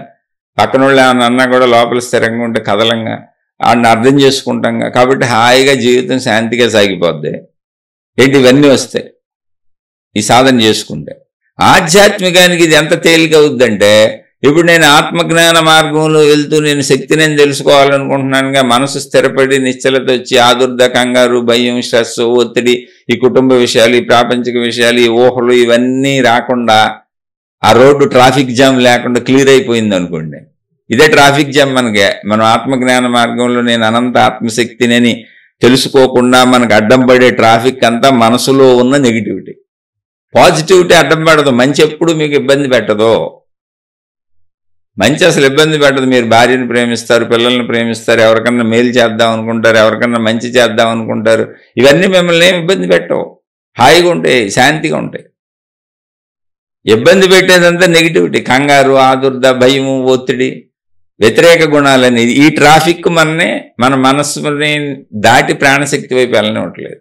ఈ ట్రాఫిక్ అంతా ఎక్కడుంది? మనసులో ఉంది. ఇప్పుడు ఈ మనసులో ఉన్నటువంటి ఈ నెగిటివ్ ట్రాఫిక్ అంతా కంట్రోల్ అవ్వాలి. పాజిటివ్ ట్రాఫిక్ అవసరం, ఎందుకంటే నిండు నూరేళ్ళు బతకాలి ఇక్కడ. కాబట్టి పాజిటివ్ ట్రాఫిక్ ఉండాలి, మంచి ట్రాఫిక్ ఉండాలి. చెడ్డ ట్రాఫిక్ అంతా క్లియర్ అయిపోవాలి, పనికిరాని చెత్త అంతా ఊడ్చేయాలి. అంటే ఇప్పుడు ఇక్కడ ఉండటం అనే సాధన చేయాలి. అలాగే ఏ పని చేస్తున్నా ఆ పని చేస్తున్నప్పుడు కూడా ఇప్పుడు ఇక్కడే ఉండాలి. టీ తాగుతున్నప్పుడు ఆయన అక్కడే ఉన్నాడు, ఇంకెక్కడికి వెళ్ళాలి. అలాగే మీరు కూర వండుతున్నారు, అప్పుడు అక్కడే ఉండాలి. భార్యతో మాట్లాడుతున్నారు, పూర్తిగా అప్పుడు అక్కడే ఉండాలి, 100% భర్తతో మాట్లాడుతున్నారు, పూర్తిగా 100% అక్కడే శ్రద్ధతో మాట్లాడారు. ఏదైనా చేయండి. మీరు బ్రష్ చేసుకుంటున్నారు, 100% మీ ధ్యాస మీ బ్రషింగ్ మీదే ఉండాలి, అక్కడే ఉండాలి. మీరు చేసే పని మీద. మీరు స్నానం చేస్తున్నారు, 100% చక్కగా మీ స్నానం, నీళ్లు పోసుకుంటున్నారు, నీళ్ళ స్పర్శ తెలుస్తుంది, చక్కగా ఒళ్ళు రుద్దుకుంటున్నారు, మీకు ఉన్న సబ్బు ఏదో ఒకటి, షాంపూ ఏదో ఒకటి సంథింగ్, శుభ్రంగా క్లీన్ చేసుకుంటున్నారు, బాడీ క్లీన్ అవుతుంది. అంతా మీకు తెలిసి ఎరుకుతో సాగాలి. స్నానం చేస్తే ఏదో ఆలోచనలు, టీ తాగుతా ఏదో ఆలోచనలు, భర్తతో ఉంటా భార్యతో ఉంటా ఇంకో కొత్త రకం ఆలోచనలు, ఇవన్నీ కూడా మనని ఆత్మజ్ఞాన మార్గానికి వెళ్ళనివ్వకుండా అడ్డుపడేటువంటి మనసుకు అలవాటైన అసభ్య పనికిరాని చెత్త అలవాట్లు. అంతే. సంస్కారం లేదు అక్కడ, సంస్కారం లేని అలవాట్లే. సంస్కారం అంటే ఏంటి? ఇప్పుడు ఎవరన్నా ఒక మనిషి మనతో వచ్చాడు, ఏమన్నా మన ఇంటికి వచ్చాడు, రెండు అని కూర్చోబెట్టి మనం ఆయనతో కదా మాట్లాడాలి. ఇప్పుడు వచ్చిన వాళ్ళతో ఏంటండి అని అడగాలి కదా. వచ్చిన ఆయన కూర్చోబెట్టేసి ఇప్పుడే వస్తానండి బజార్ పని ఉందని వెళ్ళిపోయాం అనుకో, నేను పనికి వెళ్తున్నానని, ఆయన ఇంట్లోనే కూర్చోబెట్టామనుకో, అది సంస్కారమేనా? వచ్చిన మనిషి గురించి తెలుసుకోవాలి. అందుకని సంస్కారం లేని మనస్సు అంటే అది. ఆ పని చేస్తూ ఇంకో చోటకి వెళ్ళిపోతుంది, సంస్కారం లేదు, ఆ పని మీద శ్రద్ధ లేదు దానికి. అందుకని సంస్కారవంతంగా దాన్ని తయారు చేయాలి. ఇప్పుడు మనం అలా చేయాలంటే సాధన ఏంటంటే ఇప్పుడు ఇక్కడ ఉండటం. ముందు ప్రశాంతంగా ఇది కూర్చొని 5 నిమిషాలు 10 నిమిషాలు పావు గంట అరగంట ముందు ఇంట్లో అలవాటు చేసుకోండి. మళ్ళీ చెబుతున్నా, నేను చెప్పిన ఏదైనా ఎన్ని సంవత్సరాలు పడుతుందో తెలియదు. ఇప్పుడు మీకు చెబుతున్నానా, నేను అనేక సంవత్సరాల నుంచి చేస్తున్నాను, నాకు అసలు ఇంతవరకు రాలేదు. అందుకని నేను ఎప్పుడు సామాన్యుణ్ణి, బలహీనుణ్ణి, నేను చెప్పినట్లు తప్పులుంటే క్షమించండి అని అందరికీ చెప్పేది కూడా అందుకే. నాకు రాలేదని నాకు తెలిసినప్పుడు ఉన్న నిజం చెప్పాలిగా, వచ్చేసినట్టు ఫోజులు కొట్టకూడదుగా. సత్యం చెబితే మీకు అర్థమవుద్ది. నాకు వచ్చేసిందంటే బాబోయ్ వాళ్ళందరూ పొందేశారు, మాకు రావట్లేదండి, వాళ్ళు గొప్పవాళ్ళు కావాలి, మేము గొప్పవాళ్ళం కాదనుకుంటున్నారు జనం అంతా. ఎవరికి రాలా, నటిస్తూ ఉంటారు అంతే. అంత ఈజీ ఏం కాదు ఇది. అంత ఈజీ అయితే వాటి ప్రపంచంలో అందరూ మోక్షాని కోసమే వచ్చేసేవాళ్ళు. ప్రపంచంలో డబ్బు సంపాదించడం ఎంత కష్టమో తెలుసా? ఒక కుటుంబాన్ని తయారు చేసుకొని, ఒక భార్యను తెచ్చుకొని, ఒక భర్తను తెచ్చుకొని, పిల్లల్ని కానీ జీవితకాలం మొత్తం 100 ఏళ్ళు ఒకళ్ళకొకళ్ళు సహకరించుకుంటూ ఈ ప్రపంచంలో ఒక మనిషి బతకడం ఎంత కష్టమో తెలుసా? ఆ కష్టాలన్నీ పడుతున్నాంగా. దాంతో పోల్చుకుంటే ఆత్మజ్ఞానం, మోక్షం చాలా తేలికైన విషయం, చాలా తేలికైన విషయం. ఏంటి ఈ కష్టంతో పోల్చుకుంటే? కానీ అది కూడా ఎంత కష్టం అంటే సామాన్యం కాదు. మన అంతరంగాన్ని మనం అదుపు చేసుకోవాలి. అయితే మనకు ఆ రూట్ ఎవరు చూపించలే, అందుకని కష్టం. ఎందుకంటే భౌతిక రూట్ చూపించారు, భౌతికంలోకి వెళ్ళిపోయి చిక్కుకుపోయాం ఆల్రెడీ, భౌతిక ముద్ర లోపల ఉండిపోయినాయి. అందుకని ఈజీగా అందరికీ వచ్చేసింది అనుకోబాకండి. నోటి మాటలు చెబుతూ ఉంటారు అంతే. మాటలకే ఉంది, చిలక నేర్పిన మాట్లాడుద్దిగా చిలక పలుకులు అంటారు. అందుకని నా బోటోళ్ళు చెప్పినవన్నీ అన్ని నమ్మే బాకండి, మీరు ప్రాక్టీస్ చేసుకోండి. అయితే ఈ ప్రాక్టీస్ చాలా అత్యవసరం. అది అంతరంగ సాధన అంతే, చాలా అవసరం. కూర్చోండి అలా. ఇప్పుడు ఇక్కడ ఆలోచన వస్తుంది, బయటకు వెళ్తుంది, ఏదో బయట తలంపులు తెస్తుంది, మళ్ళీ దానికి చెప్పండి ఇప్పుడు ఇక్కడ అంతే. ఈ 5 నిమిషాలు ఇప్పుడు ఇక్కడ కూర్చున్నాను, ఈ 10 నిమిషాలు ఇప్పుడు ఇక్కడ అంతే. ఏదో శబ్దం వినపడుద్ది, బర్రన్నట్టు బరిగెత్తేస్తుంది ఆలోచన. ఏంటబ్బా శబ్దం అని ఊహించడం మొదలు పెడుతుంది. వద్దు, ఇప్పుడు ఇక్కడ. ఏ శబ్దాలు వినపడితే ఏయో జరుగుతూ ఉంటాయి, ఎందుకు వినపడవు? వద్దు, ఇప్పుడు ఇక్కడ అంతే. ఇప్పుడు ఎక్కడ అది మీరు అలవాటు చేసి అలా నిశ్శబ్దంగా కూర్చోండి. అది రాదు, ఓ నెలలో రాదు, ఓ సంవత్సరంలో రాదు, ఎన్ని సంవత్సరాలైనా పట్టచ్చు. పట్టినండి పోయిందే ఉంది. రోజు ఒక 5-10 నిమిషాలకి ఏమవుతుంది? ఓ పావు గంట అరగంటకి ఏమవుతుంది? నష్టపోయేది ఏముంది? ఊరికనే కూర్చున్నారు, విశ్రాంతిగా కూర్చున్నారు, ఏముంది అందులో నష్టమేం లేదుగా. మీ జీవితపు బాధ్యతలు కార్యాలు వదిలేసి చేయమని అస్సలు చెప్పట్లేదు నేను. వస్తే దాన్ని సాధించుకోగలిగితే మనో ఏకాగ్రత వస్తుంది కాబట్టి అద్భుతమైన లాభం. అది వచ్చింది ఆ స్థితి అంటే జీవితంలో దుఃఖాలన్నీ ఎగిరిపోయినట్టే, బాధలన్నీ ఎగిరిపోయినట్టే. ఒకవేళ కొద్దిగా వచ్చింది అనుకో, ఆ కొద్దిగా వచ్చినంత బాధ పోతుంది, కొద్దిగా వచ్చినంత దుఃఖాలు పోతాయి. ఎంత వచ్చినా అంత పోతాయి. రాలేదు, నష్టపోయేదే ఊరినే కూర్చున్నాం, ప్రశాంతంగా కూర్చున్నాం కాసేపు. నా కూర్చున్న కాసేపు అయినా ఏ తప్పు చేయలేదు, ఏ చెడు చేయలేదు, ఎవరితో పిచ్చివాగుడు వాగలేదు, ఏమీ చేయలేదుగా. అరగంట జీవితకాలం అన్నా కొత్త కర్మలు తెచ్చుకోకుండా కూర్చున్నాంగా, కాబట్టి నష్టమేం లేదు, చేయండి. అలాగే పనులు చేసేటప్పుడు కూడా పని చేసేటప్పుడు ఎక్కువ చెప్పుకోండి. ఇప్పుడు ఇక్కడ ఊహలు వస్తాయి, ముందుకు వెళ్తా ఉంటాయి. ఓ బండి తోలుతున్నారు, డ్రైవ్ చేస్తున్నారు, కార్ డ్రైవ్ చేస్తున్నారు, సైకిల్ తొక్కుతున్నారు, రోడ్డు మీద నడిచి వెళ్తున్నారు. ఇప్పుడు ఇక్కడ జాస్తి దీని మీద ఉండాలి, రోడ్డు మీద ఉండాలి, నడిచే విధానం మీద ఉండాలి. ఎటు వెళ్తున్నాను, అడుగు ఎక్కడేస్తున్నాను, లేదా డ్రైవింగ్ ఎటు వెళ్తుంది దాని దగ్గరే ఉండాలి. డ్రైవింగ్ చేసేసుకుంటూ ఆఫీసులో చేయబోయే పనులు, ఆఫీస్కి వెళ్ళినాక ఏం చేయాలి, ఆఫీస్కి వెళ్ళినాక ఆలోచిద్దాం, లేకపోతే లోపల యాక్సిడెంట్ అవుద్ది. యాక్సిడెంట్లు అన్నింటికి ఇదే కారణం. అప్పుడు అక్కడ ఉండకపోవటమే. అప్పుడు అక్కడే ఉంటే యాక్సిడెంట్ని తప్పించుకోవచ్చు. ఎదుటోడు తప్పు చేసినా మనం తప్పించుకోవచ్చు, మనం తప్పులు చేయకుండా ఉండొచ్చు. జీవితంలో తప్పులన్నింటికి జరగకుండా ఉండటానికి లేదా అలవాటైపోయిన తప్పుల్ని సరి చేసుకోవటానికి ఏకైక మార్గం ఇప్పుడు ఇక్కడ ఉండటం. దాన్ని మీరు మీ అంతరంగంలో మాత్రమే చేయగలరు. ఇది అసలు బయట చేసేది కాదు, ఎవరికి చెప్పేది కాదు, మీరు మీతో చెప్పుకునేది. మళ్ళీ మీరు ఎవరితోనూ చెప్పకండి ఇప్పుడు ఎక్కడ ఉండు, ఇప్పుడు ఎక్కడ ఉండు అని పిచ్చోళ్ళు అనుకుంటారు మిమ్మల్ని. మీరు మీతో చెప్పుకోండి ఇప్పుడు ఇక్కడ ఉండని. దానికి శబ్దం ఎందుకు, భావమేగా. నోటితో చెప్పక్కర్లా, ఇప్పుడు ఎక్కడే ఉండాలి, ఈ పని చేస్తున్నాను ఇప్పుడు ఎక్కడే ఉండాలని భావాన్ని లోపల చెప్పుకుంటుంది అంతే. వంట వండుతుంటే వంటకాడు ఇప్పుడు ఎక్కడే ఉండాలి, శ్రద్ధ అంతా ఈ పొయ్యి మీద, ఆ పొయ్యి మీద పెట్టినటువంటి చేస్తున్న వంట మీద ఉండాలి, వంటకు అవసరమైన విషయాల మీదే ఉండాలి. అలా ఎక్కడైనా భార్యతో ఉండండి, భర్తతో ఉండండి, పిల్లలతో ఉండండి, ఏ పనుల్లో అయినా ఉండండి, ఇప్పుడు ఇక్కడ ఉండటం అలవాటు చేసుకోండి. అది మీరు మీకు చెప్పుకోండి. ఇప్పుడు ఇక్కడ ఉండటం అలవాటు చేసుకుంటే అది మీకు ఎప్పటికి వచ్చినా దానంత అద్భుతమైంది ఇంకోటి లేదు. ఎందుకనంటే నెగిటివిటీలన్నీ ఎగిరిపోతాయి, బాధలన్నీ ఎగిరిపోతాయి, దుఃఖాలన్నీ ఎగిరిపోతాయి, భయాలన్నీ ఎగిరిపోతాయి, ఆదుర్దాలన్నీ ఎగిరిపోతాయి, కంగారులన్నీ ఎగిరిపోతాయి. అసలు అవన్నీ లోపల నుంచి పోతాయి. ప్లస్ ఆత్మజ్ఞాన మార్గానికి మన ప్రాణశక్తి వైపు వెళ్ళటానికి ఇవే ట్రాఫిక్ ఇబ్బంది. మనకి ట్రాఫిక్కి జామ్ అయిపోతుంది, మనకి వెళ్ళనివ్వకుండా ఇక్కడే చిక్కుపోతున్నాం. ఈ చెడ్డ ట్రాఫిక్ అంతా క్లియర్ అయిపోతే మంచి ట్రాఫిక్ నేను ఇబ్బంది పెట్టదుగా, అసలు అది అడ్డం పడదు నీకు. మంచి ఎప్పుడు తప్పుకొని దారిచ్చి వెళ్ళిపోమంటది.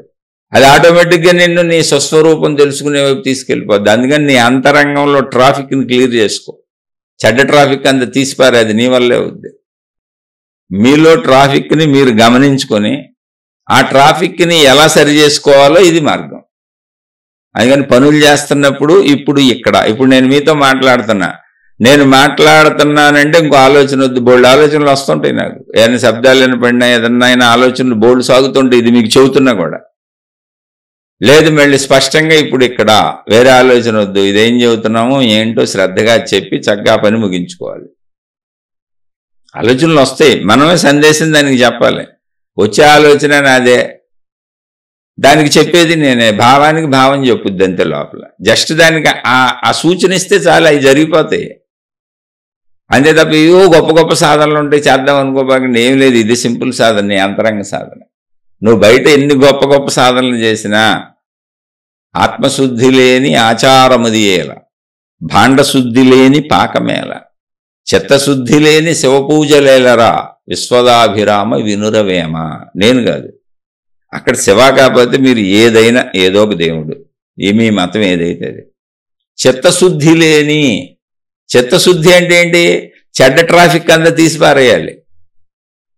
మంచి ఉంటుంది, మంచి ఎప్పుడు శుద్ధేగా. మంచి ట్రాఫిక్ ఇబ్బంది పెట్టదు. మళ్ళీ చెబుతున్నా, మంచోళ్ళు ఏంటి, ఎవరిని అడ్డగించరు, ఎవరికి అడ్డం వెళ్ళరు, దారిచ్చేస్తుంటారు. అలా మీ హృదయంలో ఉన్న మంచి ట్రాఫిక్ మీరు మీ ఆత్మశక్తిని, మీ ప్రాణశక్తిని తెలుసుకుని మీరు నేను సంపూర్ణ అనంత ఆత్మస్వరూపుడును, ఆత్మస్వరూపురాలను అని తెలుసుకునే వైపు వెళ్ళటానికి కూడా సహకరిస్తుంది. ఒకవేళ అది మీకు సహకరించటం అనేది కాలగమనంలో ఎక్కువ టైం పట్టినా, ఎందుకంటే సామాన్య మనుషులం కాబట్టి, ఏదో మన కుటుంబ జీవితంలో సాగుతున్న సామాన్య సాధారణ మనుషులం కాబట్టి కుటుంబ జీవితం, మామూలు జీవితం అద్భుతంగా ఉంటుంది. ఎందుకని భయాలు పోతూ ఉంటాయి, ఇది ఎంత అర్థమవుతూ ఉంటే, ఇది ఎంత వస్తూ ఉంటే అంత భయాలు బాధలు తగ్గుతూ ఉంటాయి, అంత ఊహలు తగ్గిపోతూ ఉంటాయి. ఇప్పుడు ఇక్కడ అనే ప్రాసెస్ని మీరు పనుల్లోనూ సాధనలోను, అంటే ధ్యానమో ఏదో మీరు ఏ పేరు పెట్టుకుంటేది చేయగలిగితే, అంటే గుర్తు చేసుకోగలుగుతూ ఉంటే, లేదు గుర్తు చేసుకోండి చాలు అంతే. ముందు ఒక 5-10 నిమిషాలు రోజు ఏదో కూర్చొని సాధన అని చెప్పుకున్నాగా, కుదిరినోళ్ళు చేయండి. అలాగే దీన్ని పనులు చేసేటప్పుడు గుర్తు చేసుకోండి. ఎవరితో ఫోన్ మాట్లాడుతున్నారనుకోండి, ఇప్పుడు ఇక్కడ అంతే స్పష్టంగా ఫోన్ మీద దృష్టి, మాట్లాడే వాళ్ళ మీద దృష్టి, చక్కగా ఏం మాట్లాడుతున్నానని మీ మాటలు మీరు గ్రహిస్తూ వింటూ వాళ్ళు ఏం చెబుతున్నారో వింటూ సంపూర్ణ ఏకాగ్రతగా పనిచేయండి. ఏదైతే అది ఏమి లేదు, చక్కగా మీరు వాష్రూమ్కి వెళ్ళారు, ల్యాబరేటరీకి వెళ్ళారు, మల విసర్జన చేస్తున్నారు, సంపూర్ణ దృష్టి మల విసర్జన మీదే ఉండాలి. ఇంకో చోట వద్దు. చక్కగా పొట్ట మీద పెట్టుకొని కడుపు అంతా క్లీన్ అయిపోవాలి, చక్కగా మల విసర్జన జరగాలి అనుకోండి. మూత్ర విసర్జన చేస్తున్నారు, పూర్ణంగా దృష్టి దాని మీదే పెట్టుకొని సంపూర్ణంగా మూత్ర విసర్జన జరగాలి అనుకోండి. మంచినీళ్ళు తాగుతున్నారు, హాయిగా దృష్టి అంతా మంచినీళ్ళ మీదే పెట్టుకొని సంపూర్ణంగా మంచినీళ్ళని ఆస్వాదిస్తూ, చల్లగా ఉన్నాయా, టేస్ట్ ఎలా ఉందా అన్నీ చూస్తూ గుట్టకని ఆస్వాదిస్తూ తాగండి. భోజనం చేస్తున్నారు, పూర్తి దృష్టి దాని మీదే పెట్టుకోండి. పిల్లలతో ఆడుకుంటున్నారు, సంపూర్ణంగా వాళ్ళతో ఆడుకోండి. భార్యాభర్తలు కబుర్లు చెప్పుకుంటున్నారు, 100% 100% అక్కడే ఉండి అదే ధ్యాసలో కబుర్లు చెప్పుకోండి. ఏదైనా ఇప్పుడు ఇక్కడ ఉండటం అలవాటు చేసుకుందాం, ఇప్పుడు ఇక్కడ ఉండటం నేర్చుకుందాం. ఇది ఈ శీర్షిక. ఒకవేళ మీకు ఏమైనా ఈ శీర్షికలో మళ్ళీ సందేహాలుండి ఏమైనా అర్థం కాకపోతే, అది కూడా మీరు ఆచరించుకుంటూ అర్థం కాకపోతే, ఆచరించిన వాళ్ళు అసలు నన్ను ఏం అడగకండి. వేరే గురువులు, వేరే మతాలు, వేరే విధానాలు, వేరే పద్ధతుల్లో సాగుతూ ఆ పుస్తకంలో అలా చెప్పలేదుగా, ఈ పుస్తకంలో ఇలా చెప్పలేదుగా, ఆ గురువు అలా చెప్పలేదుగా, ఈ దేవుడు ఎలా చెప్పలేదుగా అనేవాళ్ళు నన్ను అడగకండి. నేను వాళ్ళ సాటికి సరిపోతాను. నేను సామాన్య మనిషినండి. అండ్ భగవద్గీతలో కృష్ణుడు అలా చెబితే నువ్వు ఇలా చెబుతున్నావేంటి, బైబిల్లో యేసుక్రీస్తు అలా చెబితే నువ్వు ఎలా చెబుతున్నావేంటి, మహమ్మద్ ప్రవక్త గారు ఖురాన్లో అలా చెబితే నువ్వు ఎలా చెబుతున్నావేంటి, రాముడు అలా చెప్తే నువ్వు ఎలా చెబుతున్నావేంటి, కృష్ణుడు ఎలా చెబితే నువ్వు ఎలా చెబుతున్నావేంటి, ఆదిశంకరాచార్యులు వారు అలా చెబితే నువ్వు ఎలా చెబుతున్నావేంటి అంటే అసలు నేను వాళ్ళ ఖాళీ గోటుకి సరిపోతానా? అసలు నేను ఎలా సరిపోతానండి? నేను చాలా సామాన్యుడిని, అలా పోల్చి అడగబాకండి నన్ను. నేనే చెబుతున్నా నేను సామాన్యుడిని, నన్ను ఎవరితో పోల్చొద్దు. మీకు అర్థమైతే మంచి తీసుకోండి, మీకు అర్థం కాకపోతే వదిలేసేయండి. నాకు అర్థమైంది చెబుతున్నాను, ఇది రైట్ అని మీరు నమ్మండి అని నేను ఎవరిని అసలు బలవంతపరచటం లేదు. అందుకే అసలు వేరే దాంట్లో వెళ్ళేవాళ్ళు నా వినకండి అంటున్నా. అసలు వినొద్దు. మీకు ఆల్రెడీ ఒక మార్గం ఉంది, ఒక గురువు దొరికి, ఒక దైవం దొరికి, ఒక పద్ధతి దొరికినప్పుడు ఎందుకు హాయిగా వెళ్ళిపోయేదానికి మీరు మళ్ళీ పక్క చూపులు ఎందుకు చూస్తున్నారు? మీరు అసలు గురువులు ఉన్నోళ్ళు, మార్గాలు ఉన్నోళ్ళు, మతాలు ఉన్నోళ్ళు, విధానాలు ఉన్నోళ్ళు, పద్ధతులు ఉన్నోళ్ళు, దైవాలు ఉన్నోళ్ళు, ఆల్రెడీ ఒక దాంట్లో సాగుతున్న వాళ్ళు పక్క చూపులు చూడకండి, మీ మార్గాల్లో మీరు వెళ్ళిపోండి. నాతో మీకేం పని?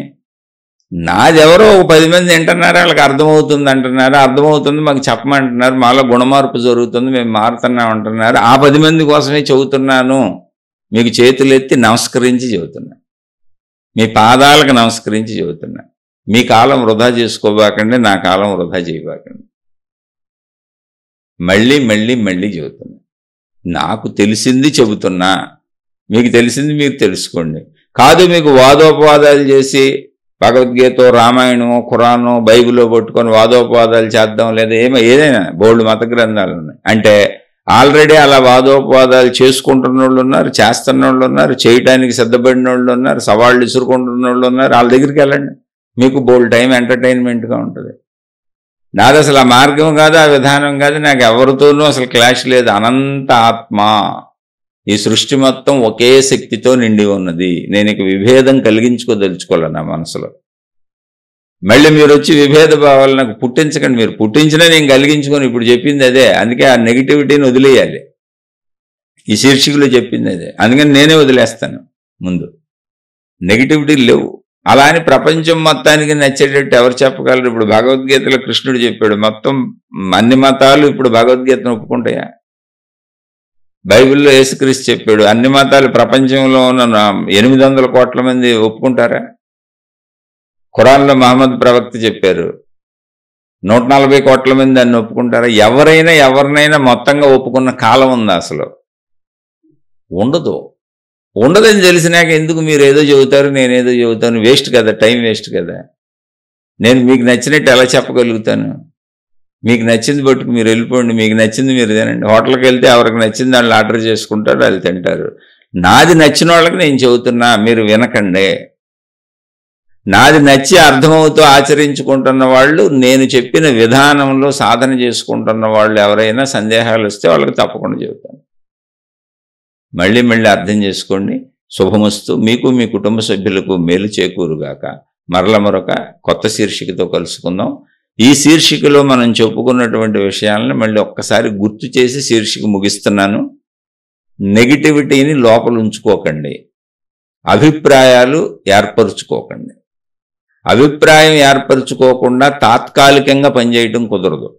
ఆ పని వరకు అభిప్రాయం ఏంటో ఆ పనికి అవసరమైనటువంటివి ఏర్పరచుకొని తర్వాత అభిప్రాయాలు స్థిరము కాదు, శాశ్వతము కాదు, అవి మారిపోతూ ఉంటాయని అభిప్రాయాలను వదిలేయండి. అనవసరంగా అభిప్రాయాలు ఏర్పరచుకునేది ఉంటే, అంటే ఎవరో వచ్చి ఇప్పుడు మా స్నేహితుడు అలాంటి వాడురా, పలానా వాళ్ళు ఎలా చేశారు, ఆవిడ ఎలా చేసింది, వాళ్ళు ఎలా చేశారని చుట్టాలు బంధువులు కూర్చొని చెప్పుకుంటుంటారు. ఎవరి గురించి ఎవరికి తెలియదు, ప్రచారాలు అంతే.